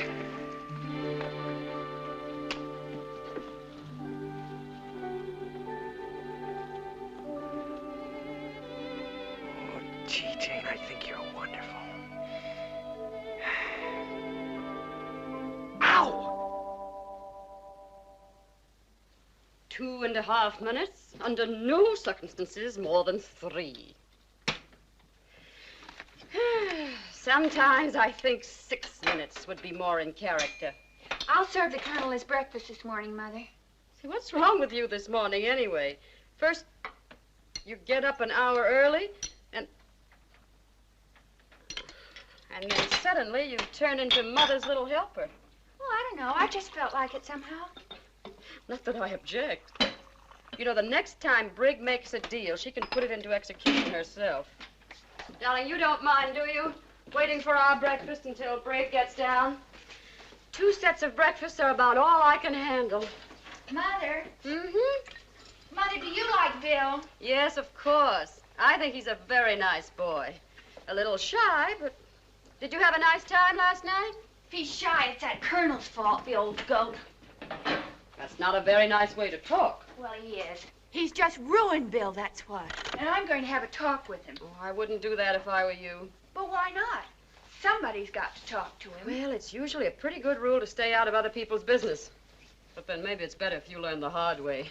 Go ahead if you want to. You're not a baby anymore. Just think, in another week I'll be graduating. Mm-hmm. Mother, Hmm? may I get a war job? You certainly may not. You're going to college.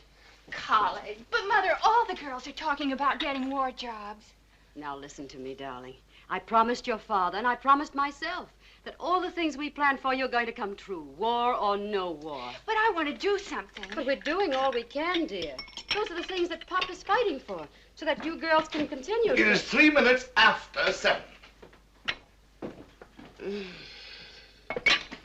Here. See what I mean? Yes. Oh, dear. Here, give him his breakfast. And tell him anything you want to. The old goat. Good morning, Colonel Smollett. Looks like a fine morning. Yes. Where is Superman? I beg your pardon? Pages 9 to 12 inclusive are mysteriously missing.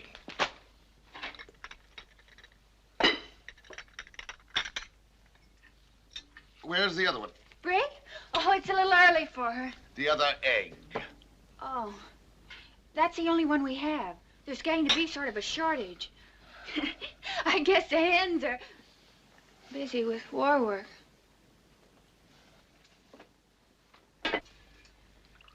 Coffee.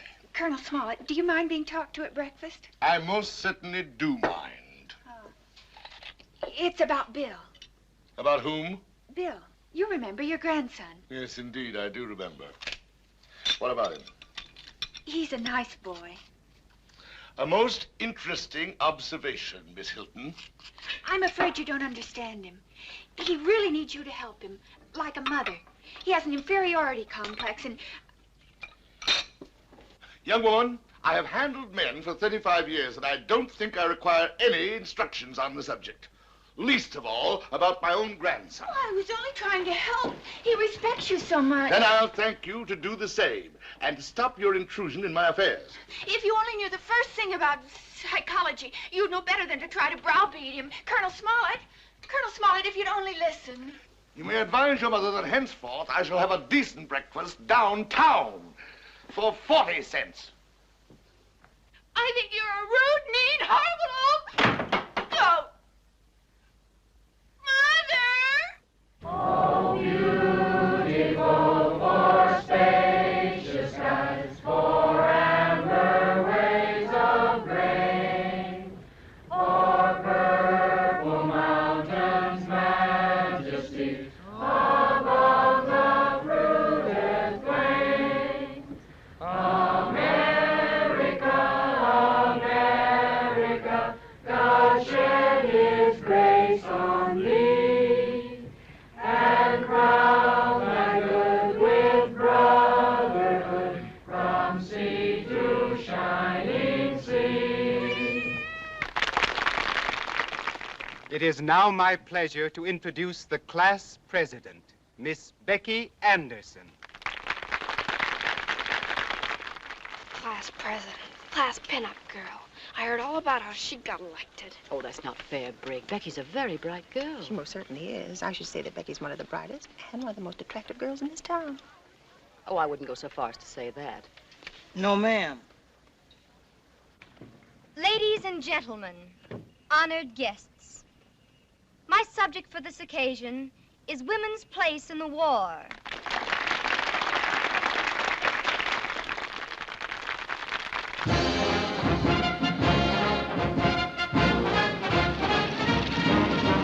Golly. There's Pop. Oh, I see him. Where? There he is. There's Pop. I don't see him. He was in a Jeep.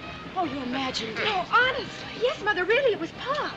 Oh, why did I have to fall asleep after staying awake all through that double feature? I know what we can do, Mother. Let's wait and see it again. Quiet. Be quiet yourself. I beg your pardon. Mr. Mahoney. Oh, good evening, Miss Hill. Sit down. I'm sorry. How are you, Mr. Mahoney? Oh, I'm fine, thank you. Hello, girls. Good evening, Mr. Mahoney.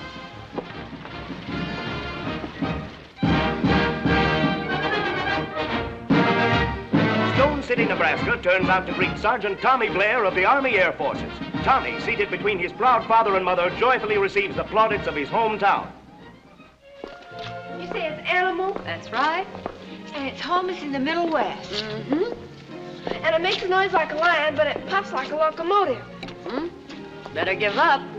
You agreed if you hadn't guessed it by the time we got home. Oh, I know. It's soda. Oh, no. Brig guessed that long ago. All right, I give up.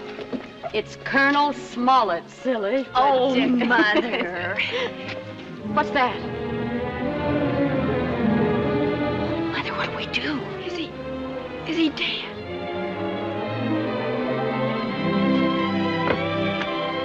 Oh, it's Bill. Goodness. Bill Smollett, what were you doing there? Well, the poor boy was just guarding the house, weren't you, Bill? I guess I just dozed off. You scared us all half to death. Oh, gee, I'm sorry. Won't you come in for a moment? But mind you, just for a moment. Jane has to get to bed. Mother, may Bill and I take a walk for just 5 minutes or so? All right, Jane, make it 10 minutes. But remember, that doesn't mean an hour. Thank you, Mother. Good night, Miss Hilton, and thanks. Good night, Bill.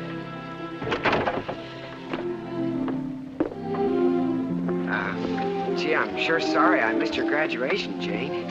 It's not your fault you couldn't get off. Well, I would have if I could have. I know you would have.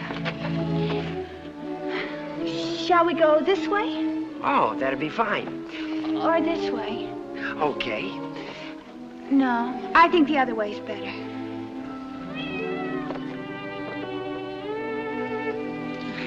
How are things out at the field? Oh, they're fine, thank you. How's everything with you? Oh, just fine. I want to get a war job, but Mother won't let me. Well, I think she's right. You ought to stay home. No, it isn't that at all. Mother wants me to go to college. Oh. Oh, gee, that'd take 4 years, wouldn't it? If I go. You don't want to go? No, it's so silly. If I were 3 or 4 years older, I could be a waif. Or a whack. Or a nurse. That's what I'd rather be most. A nurse. That'd be swell if I was wounded. You shouldn't say such things. I won't be wounded. I'll be killed. Bill. Oh, Jane, would you care? Well, of course I'd care, silly. Oh, Jane, that'd be fine. I'd be fine about it. Well, I thought that if... Well, what I mean is I would be glad if you were sorry if I were killed. What good would that do if you were dead?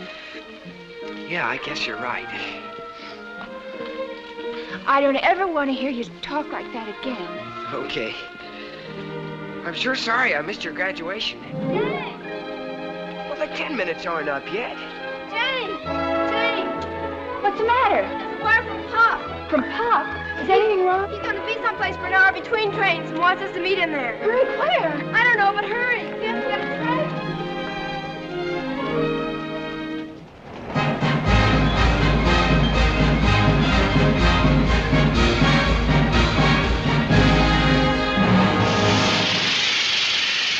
Show your tickets, please.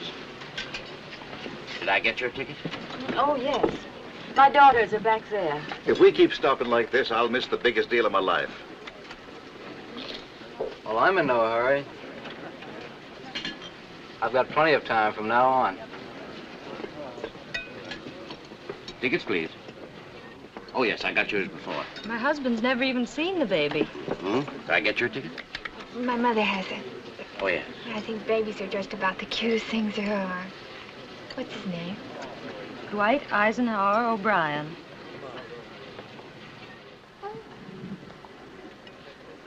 And after the Germans came... Ticket, please. And after the Germans came, we did not get any milk or any meat at all. I think this business of serving only 2 meals a day on these trains is simply outrageous. Tickets, please. Conductor, can't we do anything to get this train going? I wish we could, but those supply trains have the right of way. But we're going to meet my pop. He's in the army, and if this train is late, we may not see him before he leaves. But don't you think those tanks had better get through if you want him to come back?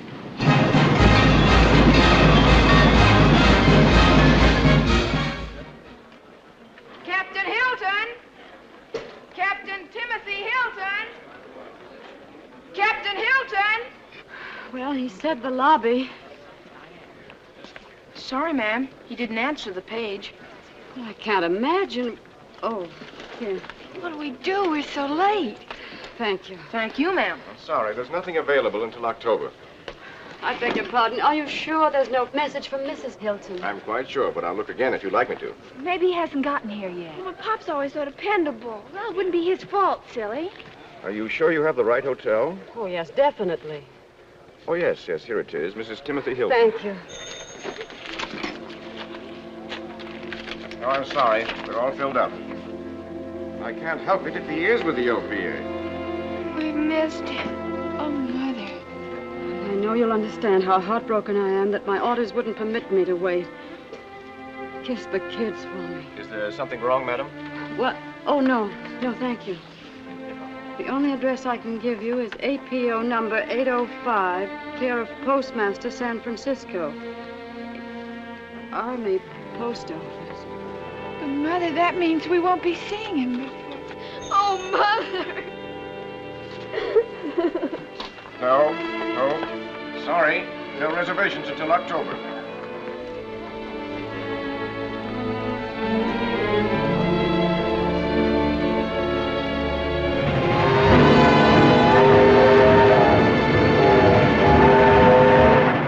When I come back, we'll live a life of ease. Seems kind of tough now to say goodbye this way. But Papa's gotta be rough now so that he can be sweet to you another day. Bye, bye, bye, baby. Don't cry, baby. Shoo, shoo, shoo, baby. Your Papa's off to the 7 seas. I'm afraid she's awfully heavy for you. Oh, no. She's so like my granddaughter. I love holding her. Is she about the same age? No, Mary is almost 30 now. She's a nurse. Here, let me show you her picture. Oh, she's pretty. Where is she now? I really don't know. You see, she was at Corregidor. Oh, I'm so sorry. Mother, won't you let me do something now? Can't I? Oh, Jane, please, darling, not again. I'm so hot and so tired. But just for the summer, Mother. I could be a nurse's aide, maybe.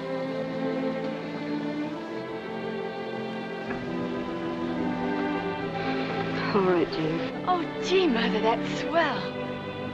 But remember now, just for the summer. I embrace the code of a nurse's aide. I will do everything in my power to bring comfort to the ailing and the wounded, of whatever color, race, or creed.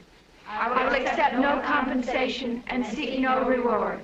And I will hold as a sacred trust the symbol of mercy which I wear, the Red Cross. Tell Jane I'm proud of my little Florence Nightingale. And she must hold the thought that next summer, or the summer after that, we'll be boating again on the lake. The summer after that.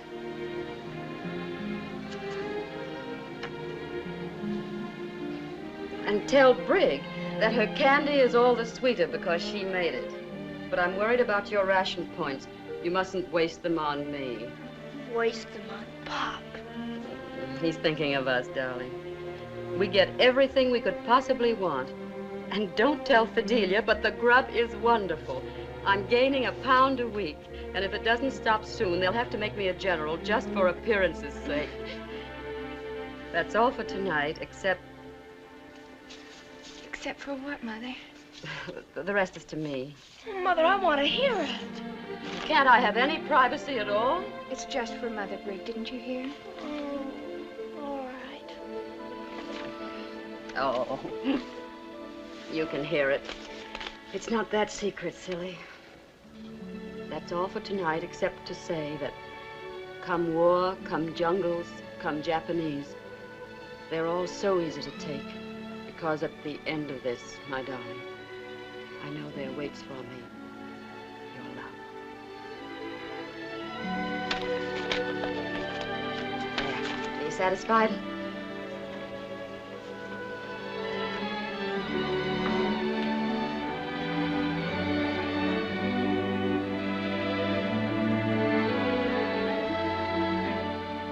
I'll go to my room, Mother. Oh, I thought we were all going to try out those new hairdos from Vogue tonight. Would you mind if we didn't? There's a pamphlet on... I want to study on third-degree burns. All right, darling.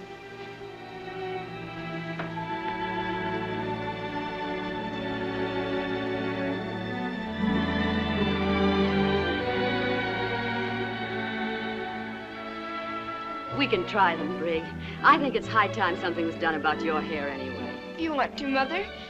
Provided you'll let me. Now, don't start making deals with me. Well, I mean, how old do you think I could look if my hair was up? Well, let's see. I should say just about the same age. Oh, but nicer, maybe. Why? Oh, Mother, it's just terrible.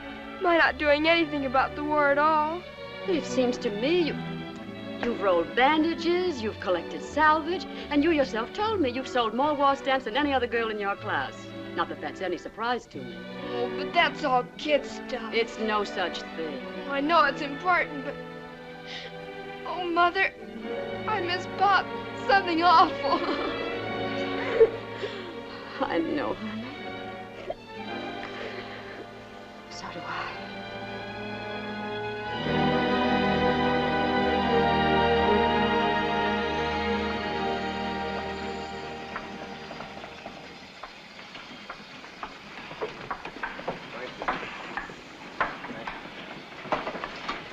Thanks, Toots. Ice cream?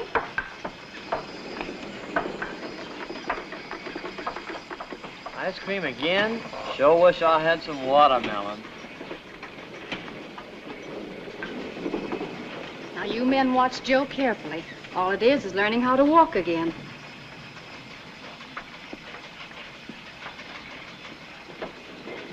Thanks, Sid. Hey, got any tutti frutti? Sorry. We only have vanilla. Oh, gee, we never have no tutti frutti.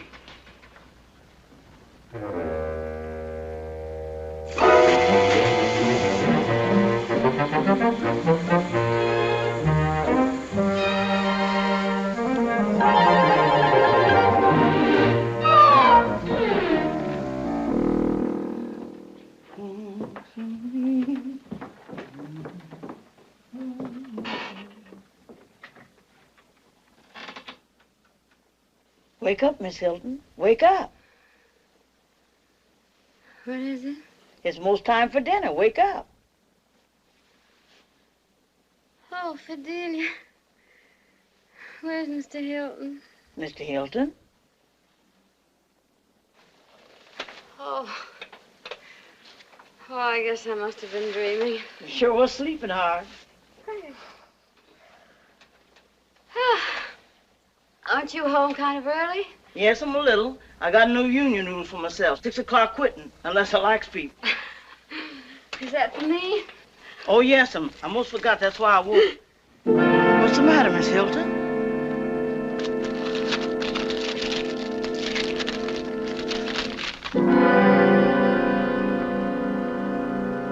Oh. What is it, child? Miss Hilton! Jane! Bree! Come quick! Miss Hilton!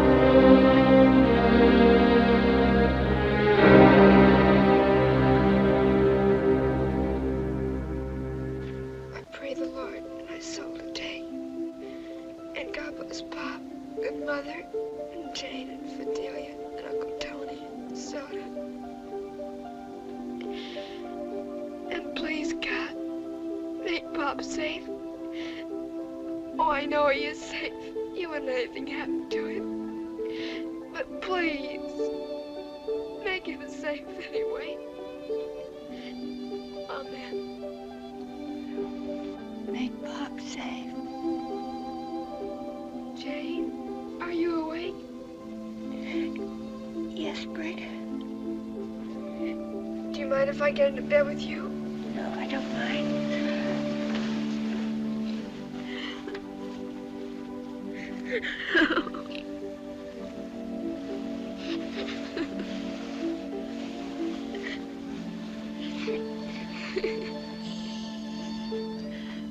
Don't let Mother hear you.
You come back to us.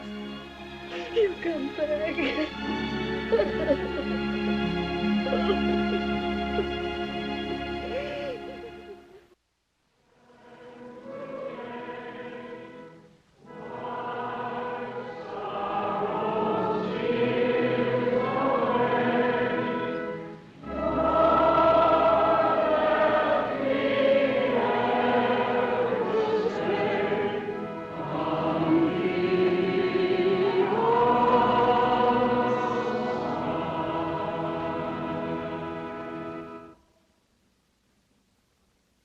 Troublous times, when many of our loved ones are making the supreme sacrifice, I've searched the Holy Scriptures and my heart for some message of comfort and inspiration to you. On other occasions, I've quoted from St. John and the prophet Zechariah. I've reminded you of the 23rd Psalm, thy rod and thy staff, they comfort me. Today, I offer you the words of a Maryland lawyer of another day when Americans were fighting to preserve their sacred heritage of liberty. Oh, thus be it ever, when free men shall stand between their loved homes and the war's desolation. Blessed with victory and peace, may the heaven-rescued land praise the power that hath made and preserved this nation. Then conquer we must, when our cause it is just, and this be our motto: in God is our trust. Now those words have become the last stanza of our national anthem.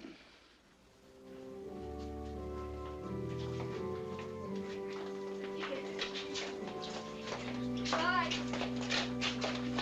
Hey, you know what? What? Gladys's stepfather is 4F.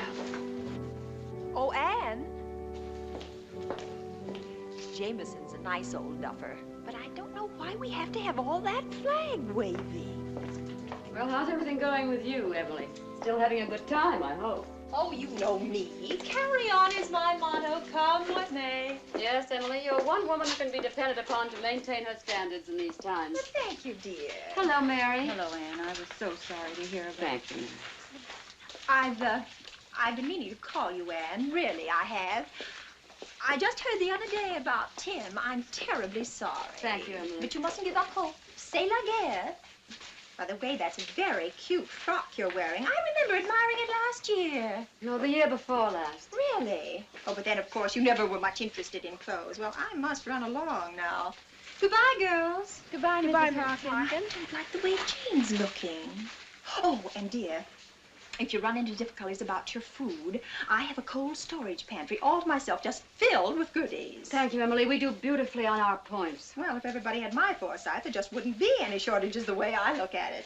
Well, goodbye, dear. Give me a ring sometime. And, oh, I am so sorry about Tim, but he may turn up yet, you know. Yes, you never can tell. Goodbye, Emily. What are we going to do this afternoon? Did I say anything? Mother, could we go to the movies? How do you feel about it, Jane?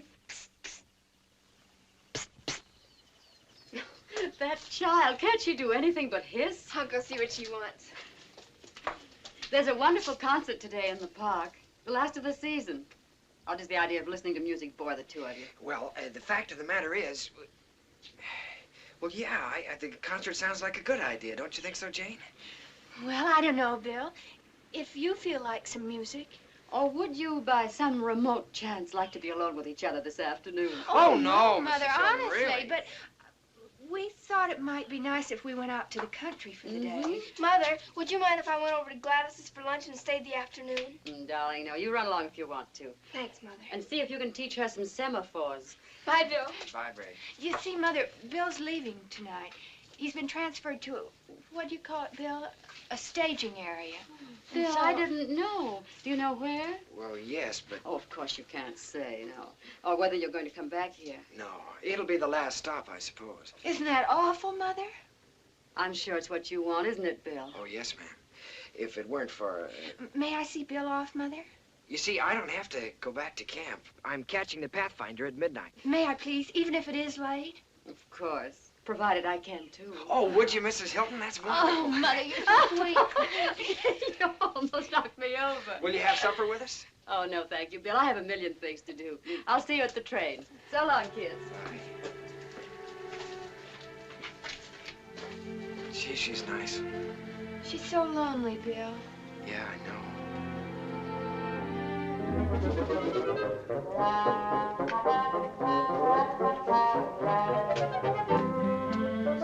Having difficulties, Colonel? Hello, Mrs. Hilton. Do you by any chance know where I might get some shoe polish that isn't made of old sausage? Wish I could get some sausage that isn't made of old shoe polish. Speaking of sausage, could I fix you a little cold lunch? Well, that would be very nice. Very nice indeed. I had intended going downtown as usual, but I was a bit tired. You mean you haven't had any breakfast? I know. The fact of the matter is, I don't like breakfast on Sundays. But why not? Oh, I see. You mean that since you called off your deal with us for breakfast, you just sit right down over there, and I'll have it ready for you in a jiffy. This is kind of you. I'd better clean up a bit. Why don't you do it right here? Thank you. I'm very sorry I had that little run-in with your daughter. Jane? Oh, it was her fault, I'm afraid. That may be. But there's no excuse for my own boorishness. Let's forget it, shall we? Salad and milk? Fine, fine. Anything. Mrs. Hilton. Yes? I would like to say that I admire very much the manner in which you've taken the recent news about your husband. Well, I'm afraid that underneath I'm perhaps not quite so courageous. Then it's all the more admirable. Fortitude is easy when there is no feeling. Aren't you having something? No, thank you. I'm not hungry. Colonel, may I say something? Anything. I think it's a pity about you and Bill. He's a wonderful boy, I can tell you that. And he's so hungry for affection. He's like a lonely puppy. Time he got over his puppyhood, I should say. Bill's going to be a splendid man. Perhaps, perhaps. Blood may tell in the end. He's leaving tonight. Going into combat duty, I imagine. Is that so? Jane and he are spending the day together. Then he's taking the Pathfinder at midnight.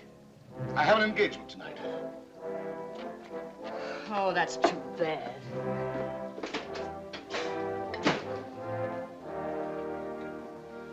Your grandson's going off to war. But I don't suppose that's of any importance to you. If you'll excuse me. Mrs. Hilton. Yes? I don't want you to think that I'm any more ruthless and hard-hearted than is the case. I do have an engagement, an important one, with a British Army mission that's only here for the day. Here's the wire from them. There's nothing I can do. Oh, I'm terribly sorry. I'm sorry for Bill and for you. Perhaps I can finish in time. In which case... You'll be at the station? I'll try. I'll try my best. But if I can't, would you wish the boy luck for me? Of course I will. Oh, it'll mean a great deal to him, I know. And thank you very much for the lunch. Will you give us another chance at breakfast? On the house? Well, of course I will. Delighted, I'm sure. Good afternoon, Colonel. Wonderful woman. Wonderful woman.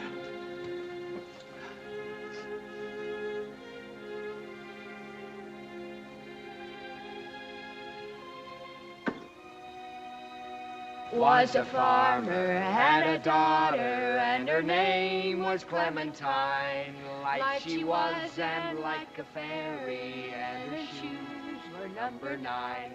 Oh, my darling, oh, my darling, oh, my darling Clementine. Glad you are and gone forever, dreadful sorry, Clementine.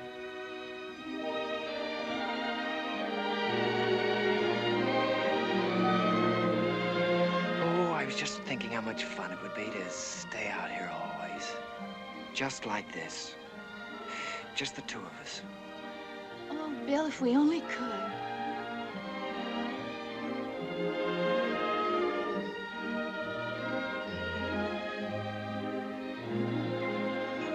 Hey, I wonder how this thing works. Something up there on the tractor, I guess. I think I'll try it.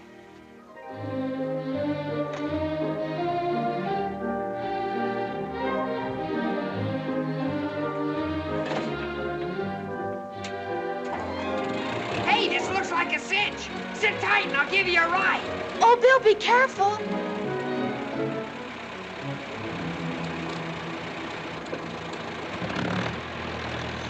Oh, Bill! Bill, stop! Farmer in the dell, the farmer in the dell. Oh! Bill! Bill! Oh, the Mary-O, the farmer in the dell, the farmer in the dell, the farmer in the dell. Hi-ho, Mary-O, the farmer in the dell.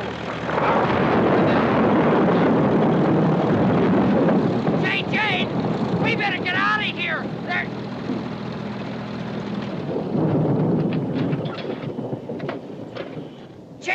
Jane, where are you? Jane! I'm right here, you darn fool. Oh, Jane, I'm sorry. What happened?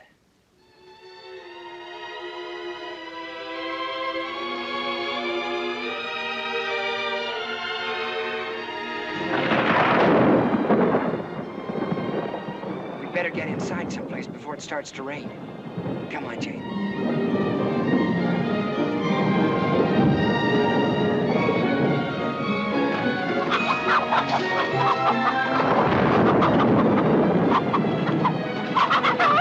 Oh, boy, we certainly made that just in time. Ho-ho!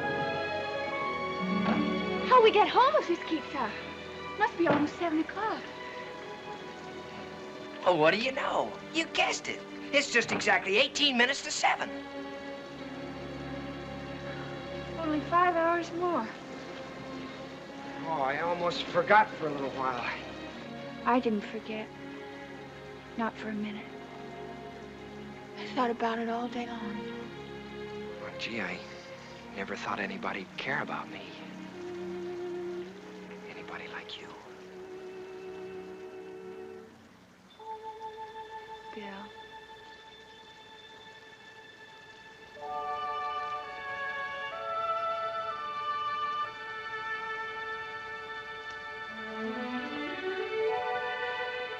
Oh, Jane, I don't want to leave you. Won't be for long, darling.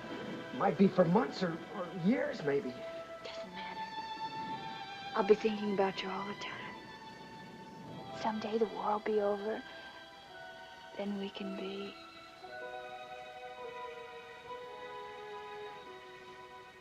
Then we could be married, Jane. If you want to be, Bill. Oh, darling.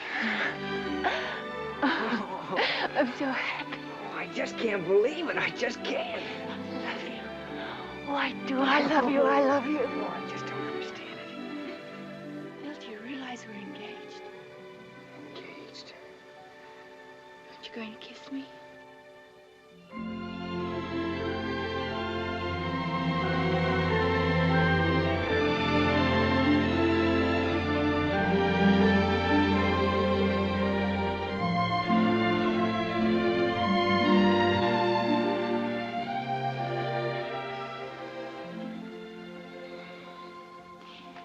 There's just one thing I want more than anything else in the world. And what's that? I want you and Pop to meet and know one another. I hope you'll like me. How could he help liking you? Bill, he's so sweet, so good, so handsome. Handsome? Oh, I love your face. It's the cutest face I've ever seen. Cute? That's a fine thing to say to me. And you're such a baby.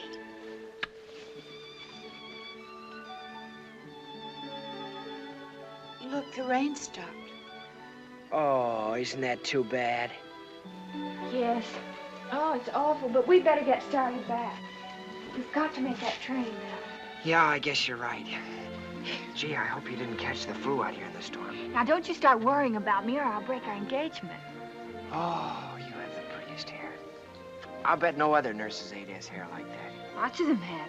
Prettier, too. Well, they don't have as pretty eyes then. Prettier. Well, noses then. Lots prettier. I don't believe it. Well, I'll tell you one thing they don't have. What? They don't have anybody as precious as you to take them out to the country. Come on, let's go. Precious, cute.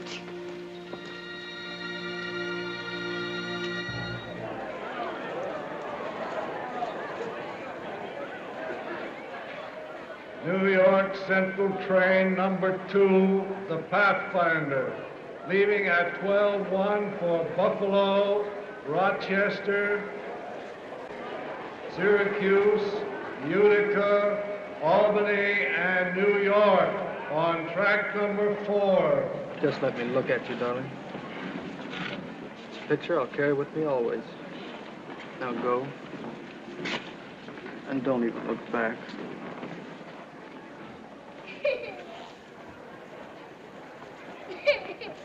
Well, look at the nice apple Daddy got you. But I don't want you to go away. So it is late. Let me come up for 10 minutes.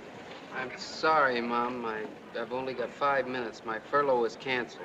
I swear I can't tell any difference between it and butter. Hello.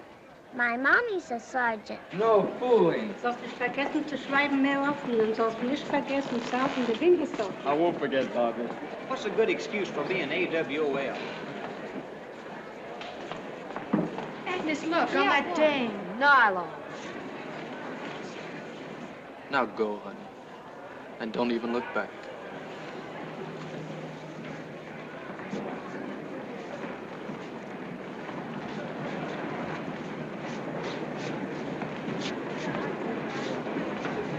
$5 months' pay. Give me some war bonds. Plenty of them. Jane. What, Bill? Nothing, just Jane. Silly. Suits me if they tax me 100%. Oh, yeah? I was just thinking. So was I. What if there's some place where we can go free where we don't have to dance with hostesses? In 15 minutes, you'll be gone. I know. I'll meet you in New York. You will? And we'll get married, and I'll have a baby. Oh, boy, that sounds wonderful. We'll get married, and I'll have a baby. We'll do it the day the war's over. No, I mean tomorrow. Or Tuesday. Oh, gee, Jane, we couldn't do that. Yes, we could, and we will. You could and you will what? Now, don't tell me you two are having an argument. Fine thing, I must say, 10 minutes before train time. Well, you see, Mother, It doesn't make any sense, Jane. What doesn't make any sense? All right, don't tell me then. Jane, would you get Bill some magazines? He doesn't need any magazines. You don't need any magazines. Well, then some newspapers or cigarettes or anything. But, Mother, why? Because I want to talk to Bill. Oh. I'll be finished by the time you get back, I promise. All right. I'm sorry to break in on these last minutes, Bill. Well, I hope you're not worried over what we were talking about, Mrs. Hilton. I told Jane... You don't have to tell me. I wanted to talk to you about your grandfather. Oh, him. The Colonel was very upset about your leaving. I could tell. How did he know I was leaving? Did you tell him? Oh, yes. I hope you don't mind.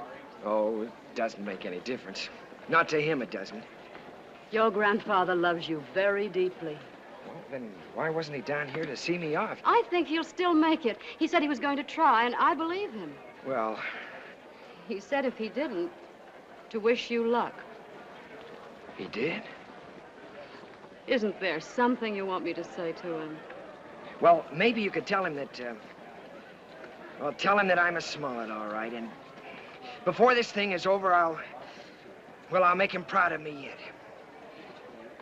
Gee, that's a grandstand speech for you. No, it isn't. It's the very nicest gift you could give him.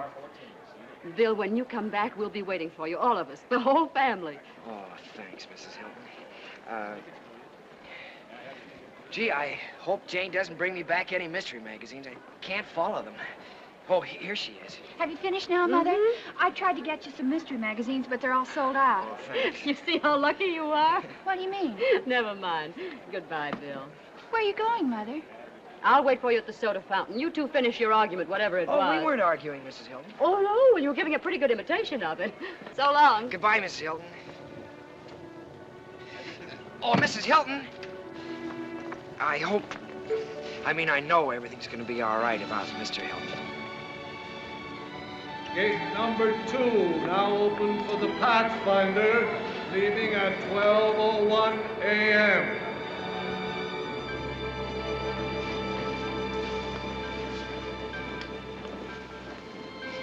You will marry me when it's over, won't you, Jane? You won't be mad at me because I didn't marry you now. Of course I won't be mad. But you take care of yourself. I will. You write to me? I will. You do understand, don't you? I think so. You know, it's because I wouldn't want you to be... Well, you know, if anything happened to me... A widow, you mean? Yes, but not only that. If something happened, I mean, if I was... If you were wounded? Oh, Bill, I'd take care of you the rest of our lives. Always.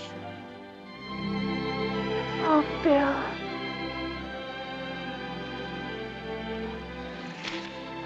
Oh, gee, we're being silly.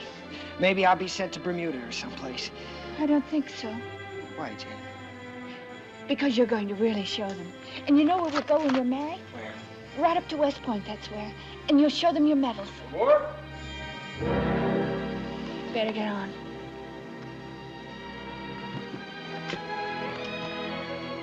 Oh, I almost forgot I have something for you. You have? Oh, gee, you didn't have to do that. Here, it's my class ring. Oh, that's wonderful. You sure you don't need it? I don't know what's more important than its being our engagement ring. Isn't it awful that I didn't get you a ring? But I'll send you one. It doesn't fit very well. Maybe I should have gotten you something else. Oh, no, I'd rather have this than anything. Better get on, son. We're about to pull out.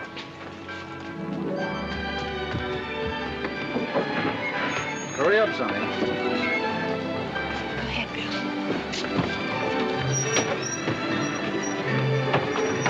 Jane! Oh, I almost forgot. Have your picture taken as soon as you get there and send me one. I will. And don't you go getting fat or anything. Don't worry, I won't. Oh, Jane, here, hurry. Oh, but it's your watch. You shouldn't. You'll need it. Goodbye, darling. Oh, Bill, I'll keep it. I'll keep it with me all the time. So long, darling. Goodbye. Take care of yourself. Bill! Bill! Goodbye, Bill. Goodbye, darling. Goodbye, darling. I love you. I love you, darling. Goodbye, darling.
Has the Pathfinder left yet? Yes, sir. Right on time.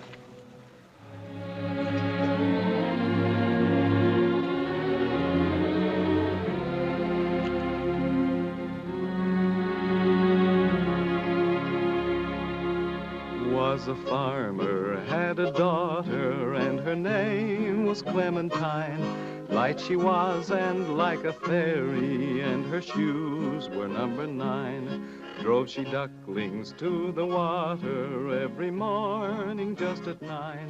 Hit her foot against a splinter, fell into the foaming brine. Oh, my darling, oh, my darling, oh, my darling Clementine. You are lost and gone forever, dreadful sorry Clementine, dreadful sorry Clementine.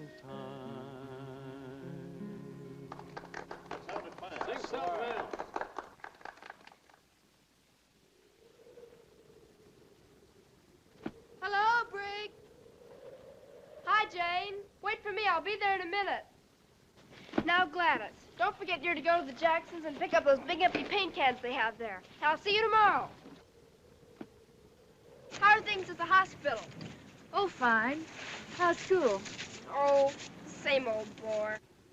Young girls should get an education. Is that so? I didn't notice you dashing off to college. I'll go to college eventually. Please, Mother. We couldn't afford it now anyway. Maybe Bill and I'll go together after we're married. Fat chance. Mrs. William Smollett II, queen of the freshman hop. Oh, look at Soda. He's got some new playmates. Hello, Soda. Jane, what have you heard from Bill? Oh, he's fine. I think he expects to see action any day now. Wouldn't it be fun to go back there on your honeymoon and visit all the places where he's fought? I don't think so. I want to get a little place all by ourselves. Just as far away from all that as... Well, what about a houseboat on the Nile? Or I know, a cottage on the beach at Waikiki. You can go surf riding and... Jane, will you take me along? Oh, Brig, how can you be so infantile? Oh, all right. I'll be getting married myself someday. And you'll be looking for an invitation from me. And then you'll be sorry you were so snooty about it. Well, come on in, Soda, if you're coming. Hello, girls. Oh, hello, Mother. Hello, Mother. Oh, Brig, well, would you mind checking the oven for me? I've been making cookies. Oh, Mother, do I have to? Do as Mother asked, Brig. Oh, all right. Jane, dear, come into the living room. I'd like to talk to you. What's the matter, Mother? Well, mayn't I talk to you if I want to? Well, of course, but you sound so strange. Oh, do I? I'm sorry. I don't mean to. What is it? Why couldn't Brig hear? Is that why you sent her... Not about Pop. No. Sit down, darling. Jane, dear, I'm terribly proud of the way you've grown up. I'm sorry Pop missed it. Oh, is that all? It's sweet of you, Mother. No, dear, it isn't. Oh, it's so wonderful being at the hospital. I wish you could come and visit. I will. But some of it's so sad. If you could see those boys. And they're so cheerful, most of them. I know. They have such courage. I like to think that you have that kind of courage, too, darling. What are you trying to tell me? That when a man goes off to war, we have to be... Bill! The telegram came just a few minutes ago. It was addressed to you, but I opened it. Did it say he was missing, or what? I don't care if he's wounded. I don't care what's happened to him, if only... No, dear, it said he died in action at Salerno. Oh, it couldn't be. It couldn't be. It could be a mistake, couldn't it, Mother? I've heard that sometimes they get the names mixed up. No, honey, you mustn't fool yourself. That would be the worst thing of all. You've got to face it, as hard and cruel as it is. Yes, I know. I've known it all along. Oh, Mother. Cry, darling. Cry your heart out.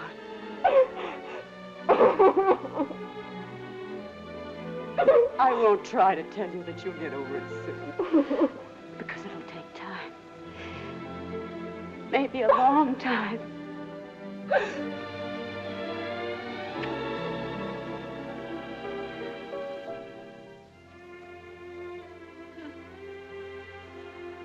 No, I won't cry. A wonderful boy loved you, Jane. That doesn't happen to everybody. But I had him, oh, such a little while.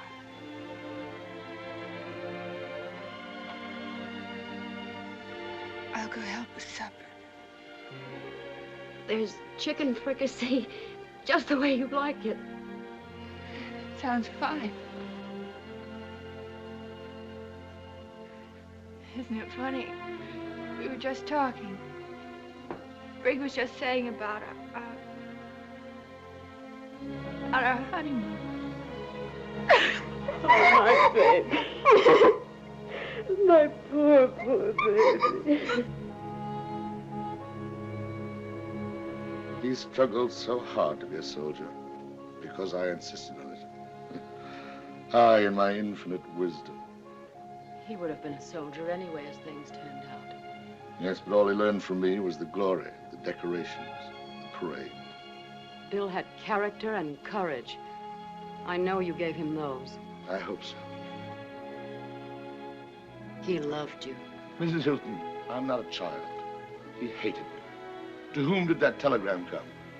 Why, he didn't even list me as next of kin. The telegram came to Jane because they were to be married. Oh, I didn't know, of course. I should have told you before. Colonel, if only you could believe that he loved you. Don't you remember the message he sent to you? That he was a Smollett, all right. And before the war was over, you'd be proud of him. He did say that, didn't he? Yes, I am proud of him. My only grandchild had to die before her. Come in.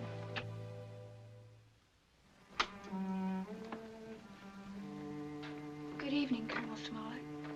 Good evening, Jane. Come in, please. I thought perhaps I could bring you a little supper. I thank you. That's most thoughtful of you. I'm awfully sorry about... Would you like to have this?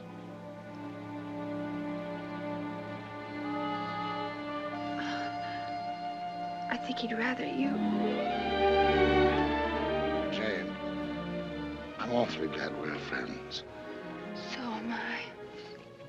I'll get you supper now, if you'll excuse me. Colonel, won't you have supper with us? I should love to. I'll come right down, dear. All right, Mother.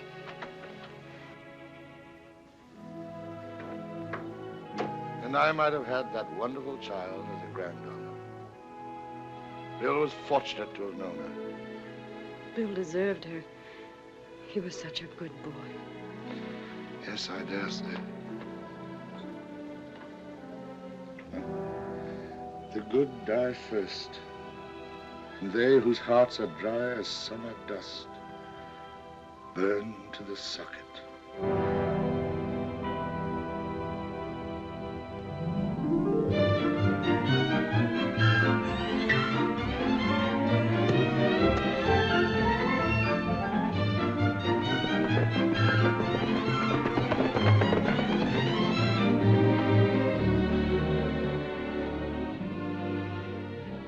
Shall we stop a moment and rest in the shade, Mr. Williams?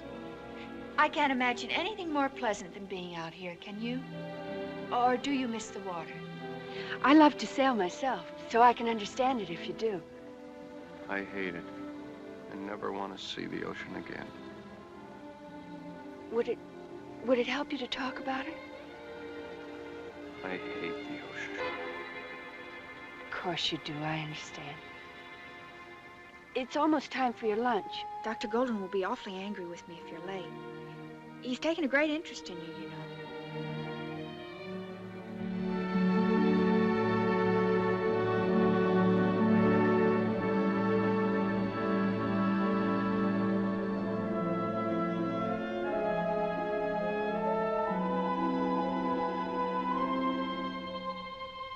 Me and the Merchant Marine? That was a joke in the first place. I've always hated the water, ever since I was a kid. But most boys love the water. They love to swim. I couldn't swim. And one day, my brother Jimmy pushed me off the pier. And then he had to pull me out. He was always laughing at me and telling me not to be yellow. He told me not to be yellow when our ship was hit. That was the last time I ever saw him. You're not a coward, Danny. Fear is normal. We'll help you to understand that. And when you do, you won't be afraid of the water. You won't even be afraid of being afraid. Rest a while, Danny. You're a fine boy.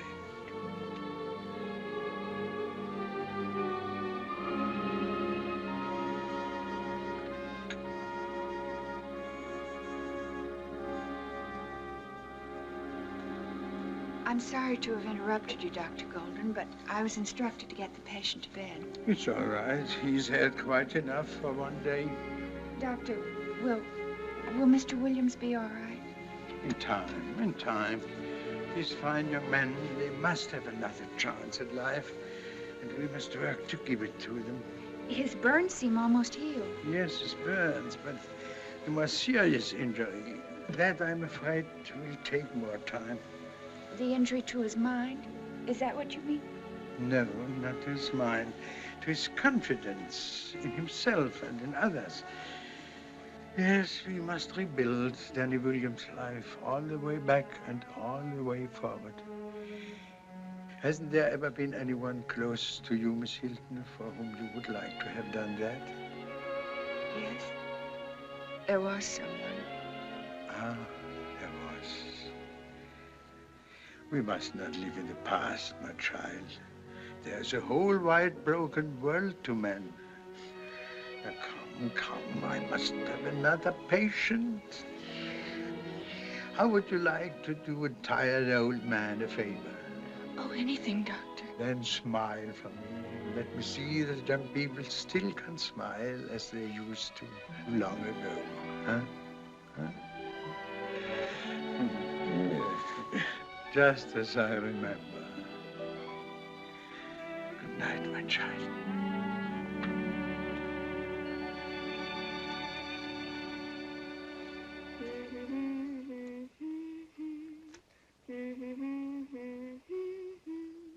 Happy birthday to you. Happy birthday to you. Happy birthday, dear Colonel. Happy birthday to you. Thank you, Mrs. Hilton. Thank you, Jane. Thank you, Brigg. And thank you, Fidelia, for the beautiful cake. Better wait till you taste it, Colonel. I don't know how it's going to be. It's kind of an experimentation. Now you make a wish. And remember, if you want it to come true, you have to blow out all the candles with one breath. Really? All of them? Yes, indeed. Oh, don't you think we might allow the Colonel 2 breaths, Brigg? No special dispensations are necessary. Oh, no special dispensation. Now you have to get the first piece. Really, Bridget, I wasn't born yesterday. There are a few things that I do know. Bridget, he's here again. Soda, get down. Come here. I don't understand it. He never does that with anybody else. He's apparently very devoted to you. I can assure you I've taken every conceivable step to discourage his affection. Oh, I wonder who that could be. Is you anticipating callers, Miss Hilton? I'll answer it, Fidelia. Don't you bother. You're busy. If it's Gladys, I'm not home. Tony. Yes, the bad penny again. How are you, J.D.? Oh, I'm fine, Tony. Brigg wrote me about everything. Please, don't talk about it. I understand. Who is it, Dave? You'll never guess. It's the Colonel's birthday. We're giving him a party. Oh, I'm sorry. Maybe I'd better go. You do no such thing. You're just what we need. Not Lieutenant Willard. Lieutenant Commander to you. Not really. Tony! Congratulations. You didn't say you were coming back. I was going to write you, Brigg, but I wasn't sure you still cared. You're just in time for some birthday cake. Good evening, Mr. Willard. How are you, sir? So you've been promoted. Well, I suppose there must have been some reason for it. I'm sure I don't know what it could have been. I was sorry to hear about Bill. Thank you. Sit down, Tony. That looks good. Where's Fidelia? Here is Lieutenant Willard. Fidelia, this makes it official. Yeah, give me that. I sure is glad to see you back. Should I move the rooms around like before, Miss Hilton? Oh, my goodness. Don't worry, I've got a room downtown this time. Never heard tell of such a thing. Now. Oh, I almost forgot. I have something for you, Jane. For me? Well, didn't you bring me anything? Oh, Brigg. Isn't anything, really, but when I saw it, I just couldn't resist getting it for Jane. Oh! Oh! Where on earth did you get it, Tony? You won't believe it, but it was practically the only thing left in a little shop in Salerno.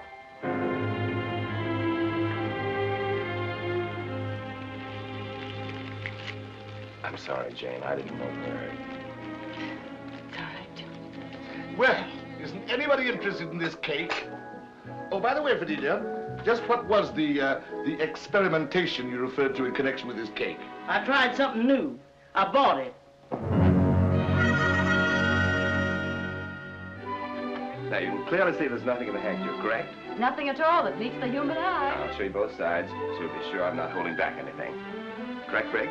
Well, I suppose there's something there, all right, but I'll play along. How about you, sir? It's clear there's nothing in that handkerchief. You don't need to labor the point further.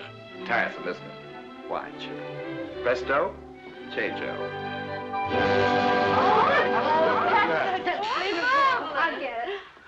I think I'd like to learn that trick, Mr. Willett. Might amuse some of the dodos down at the Army and Navy Club. I'd be honored, sir. Good evening, Briggs. Oh, hello, Is your Mrs. mother at home? Yes, Mother's home. That sounds like your favorite woman. Mrs. Hawkins, that voice has haunted me all the way across the Atlantic. Hello, Emily. I haven't seen you in Hello, ages. Ann, dear. Good evening, Lieutenant Willett. I didn't know you were back in town. Oh, yes. I've learned a new trick. The Navy thought I ought to bring it home. You know, for purposes of morale. I thought you already knew all the tricks, Lieutenant. Touché, as we used to say in Minneapolis. And this, I presume, is General Smollett. I've heard so much about you. I'm sorry, Emily. I thought you'd met before. No, but I must say I envy you, Anne, having such a distinguished man as your guest. It's I who should be envied, and it is Colonel Smollett, madam. Colonel Smollett, Lieutenant Commander Willett. Oh, I always get those things mixed up. I always say it doesn't matter what a man's rank is. It's his character that counts, don't you think? Hello, Jane. What's this I hear about you working at the hospital? I'm a nurse's aide.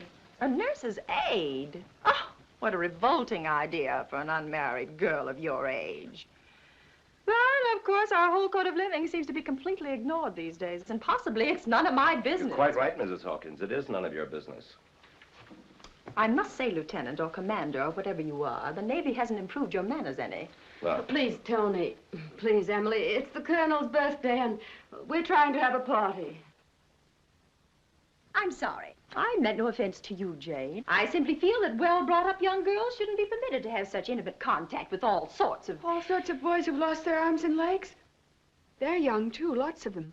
But they weren't too young for that, Mrs. Hawkins. And I don't think breeding entered into it either. Bravo, Jane. I don't care to debate it with you, Jane. But surely there are women who are more suited to such... That's just it. There aren't women more suited. And women who might help, like you, Mrs. Hawkins. Think you're doing your part if you attend a canteen dance for your own pleasure. You're tired, honey. Why don't you go upstairs? Yes, Mother. But there's just one or two more things I want to say. Come on, darling. She's not worth it. We're not V-girls. We're simply helping with the wreckage. All right, Brig, let's go play with our dolls. Don't worry, Mrs. Hawkins. Please don't worry if our precious, well-bred hands come in contact with those mangled bodies. We'll survive, even when they don't. Anne Hilton, how on earth has happened that you would permit a child of yours to talk that way without so much... Without so much as what? Thank heaven my child had the courage to say to you what should have been said long ago. And let me add that I'm ashamed. Ashamed that I've put up with you, that I've even known you. Well, from now on you needn't know me. Don't you think for a minute you have me fooled, Anne Hilton. I've not forgotten how you felt about your husband joining up. And may I ask, just what other noble sacrifices you've made to give you the privilege of being so self-righteous? I'm afraid that's just it, Emily. I haven't really made any sacrifices. Oh, I haven't hoarded and cheated and done all the other selfish, unpatriotic things that you've done. But as far as making sacrifices, I'm afraid we're two of a kind. And the realization of it doesn't make me very proud or happy. Well. Goodbye, Major.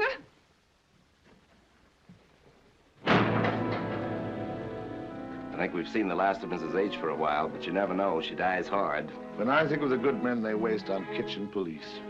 I wish getting Emily out of the house was a solution to something, really. But... Well, at least it's a temporary solution to the problem of avoiding Emily Hawkins. How about a little nightcap for the three of us, Anne? I think I'll run up and see how Jane is, if you don't mind. You'll find some scotch on the sideboard. Oh, please don't go, Tony. I want to talk to you.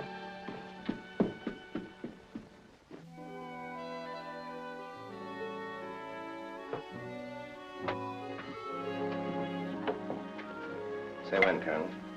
I'll be fine.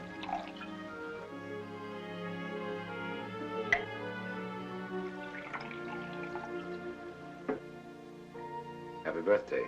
Oh, thanks. Almost forgot. Pity, isn't it? Sure is.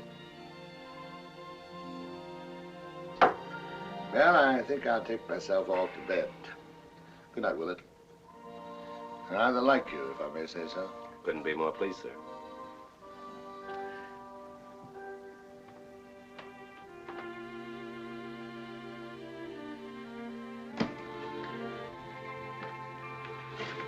You'll ruin your big toe. Yeah, wouldn't that be awful? I'd never be able to place kick again, poor old Rutgers.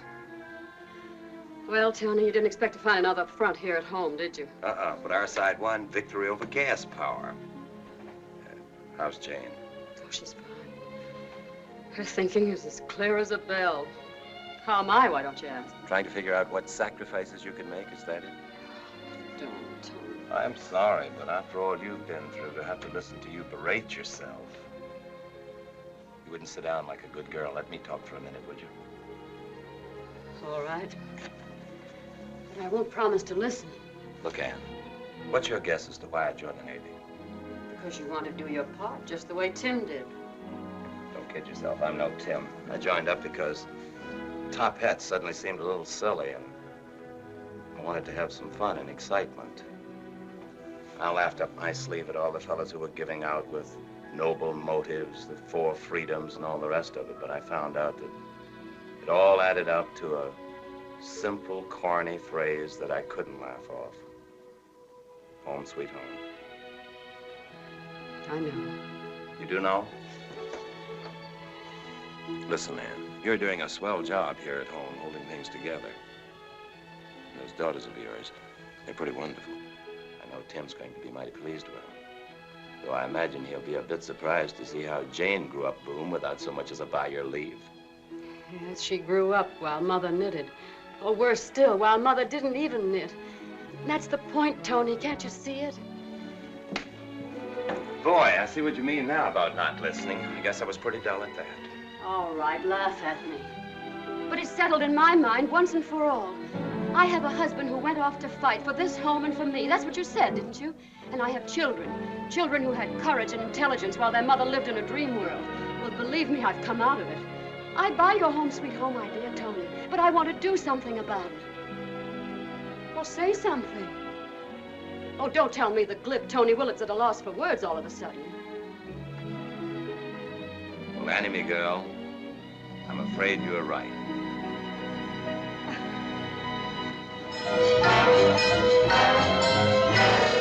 I hope you'll think I was right, too, Tim. And that someday you'll be interested in reading this diary. And I hope you won't be too shocked when you hear that I'm actually training for work in a shipyard of all places. Yes, tremendous changes have taken place in the pampered woman who is your wife. It's hard even for me to realize that I'm studying to be a lady welder. I'm doing very nicely, so it seems. Oh, Tim, I love it so. And I have such admiration for all these people.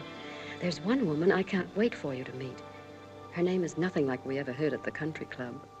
It's Zofia Kozlovska, and she likes me because she thinks I helped her through a most awful and tragic loneliness.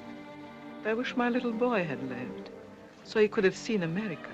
I used to read to him about it every night, when the shades were drawn and the sound of heavy boots marching down the street made my poor little Yanka shake until I thought his bones would crack.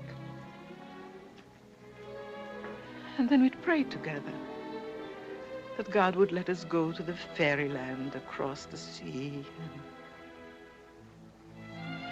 If only he could have been with me the day I went all by myself to the Statue of Liberty and read what it says there for the whole world to see. Do you know it, Ann Hilton? Did you ever read it? No. I'm sorry to say I don't know it. Oh, I'll never forget it.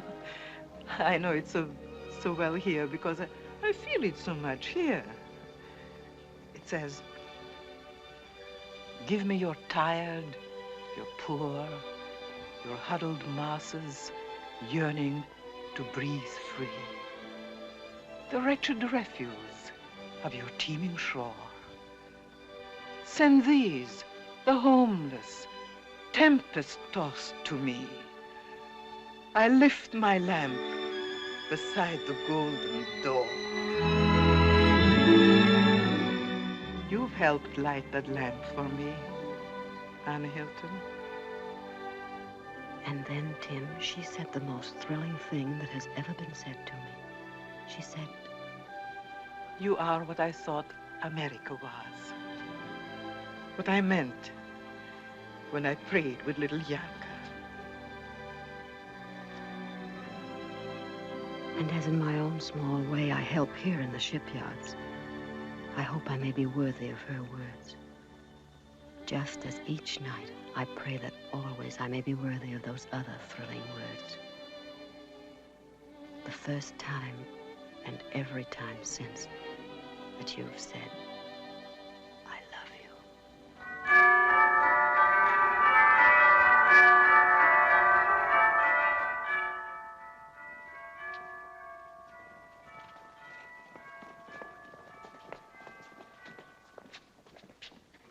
Now remember, don't start until the door opens. When it does, let them have it. What's the matter, Bub? You look a little reluctant. It ain't that I don't trust you, but I'd like to have my money first. You've got a very suspicious nature. All set? Lieutenant Solomon, clear for action. Aye, aye, sir. Silent night, holy night, all is calm, all is bright. Wound yon virgin, mother and child. Jane! Colonel, come on! Somebody's here. They're singing. Come on, Colonel, get a move on. Silent night, peace on earth, goodwill toward men. Colonel, I didn't want to wrap this in a box with fancy ribbon, but I knew you'd like to have it.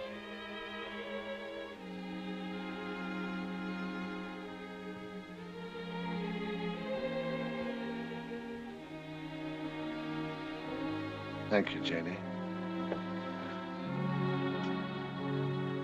Merry Christmas.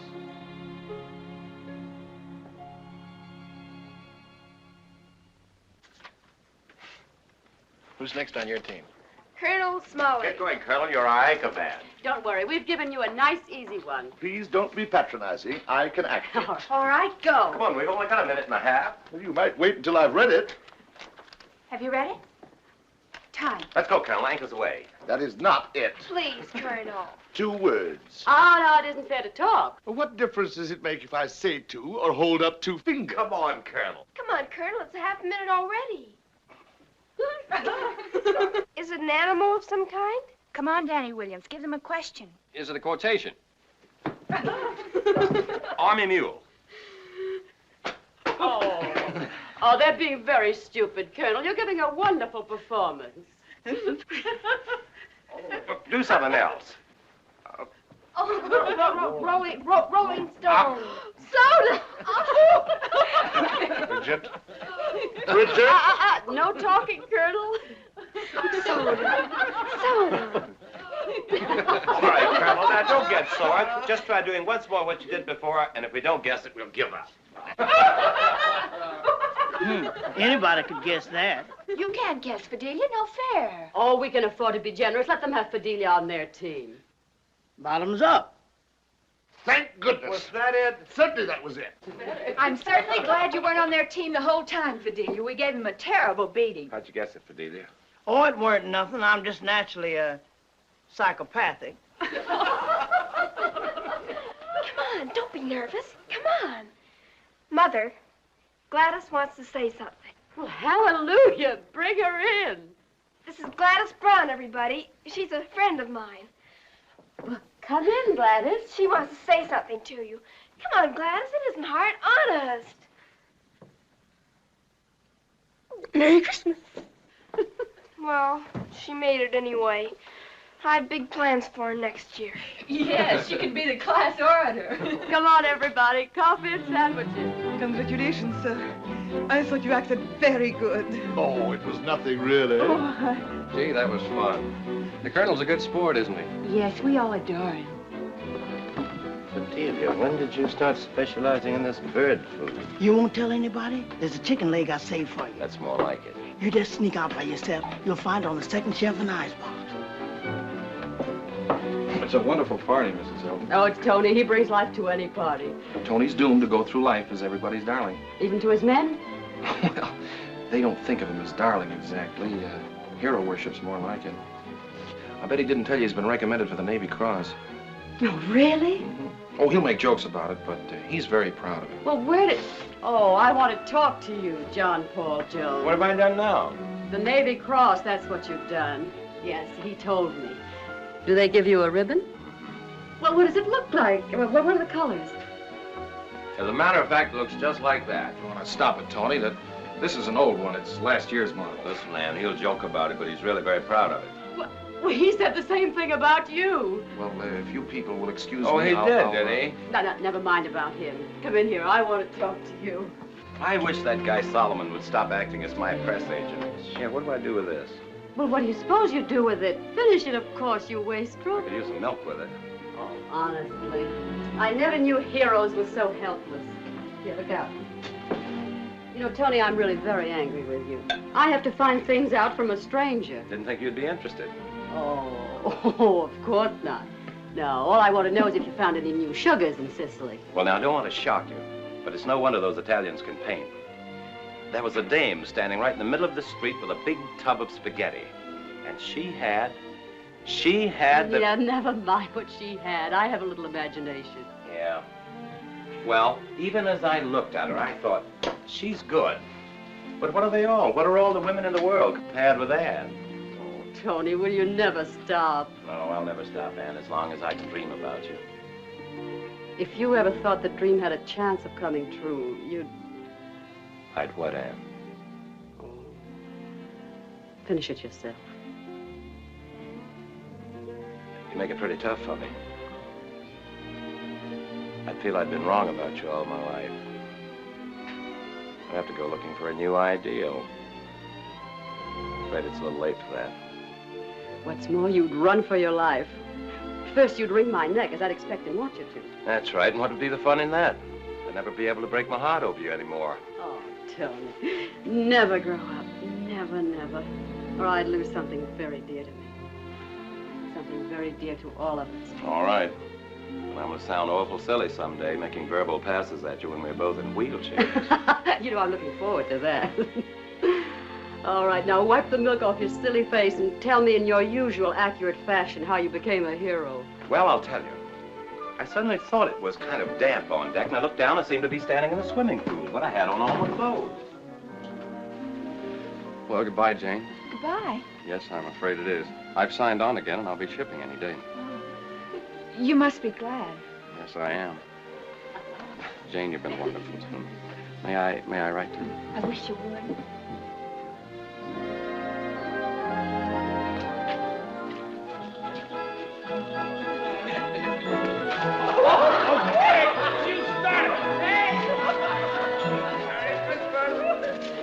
I still contend that if there had been one lone, single, solitary grain of intelligence on our entire team...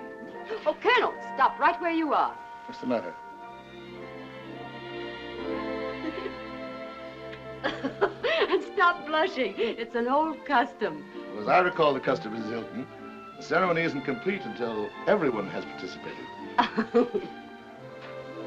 Thank you, Anne. I haven't had an experience like this in 45 years. Well, Merry Christmas to you all. Merry Christmas, Colonel.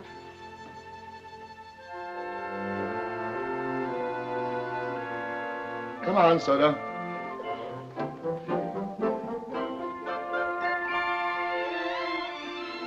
Coming up, Mother?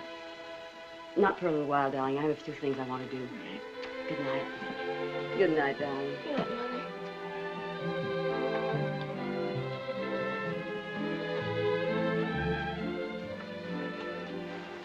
Merry Christmas, Mother. Merry Christmas. Merry Christmas, darling.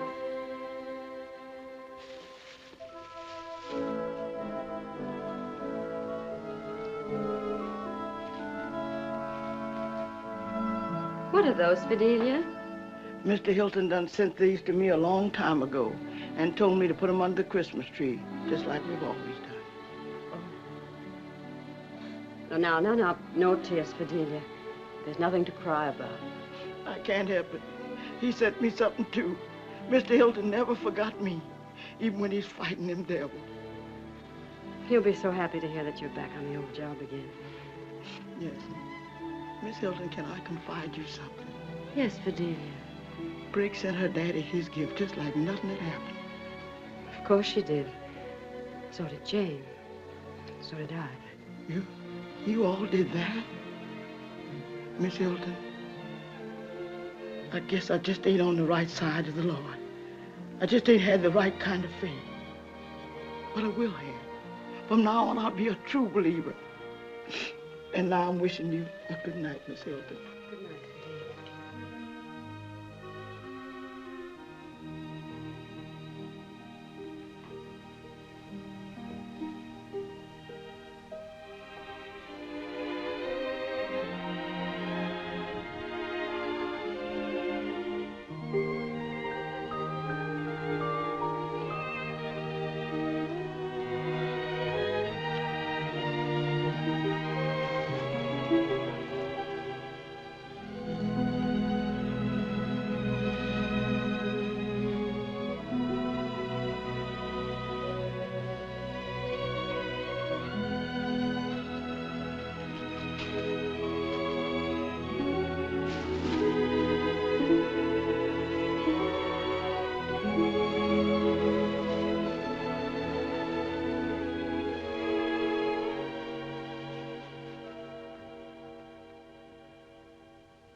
Hello?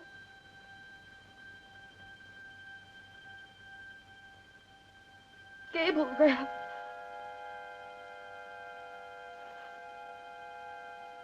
Yes, read it, please.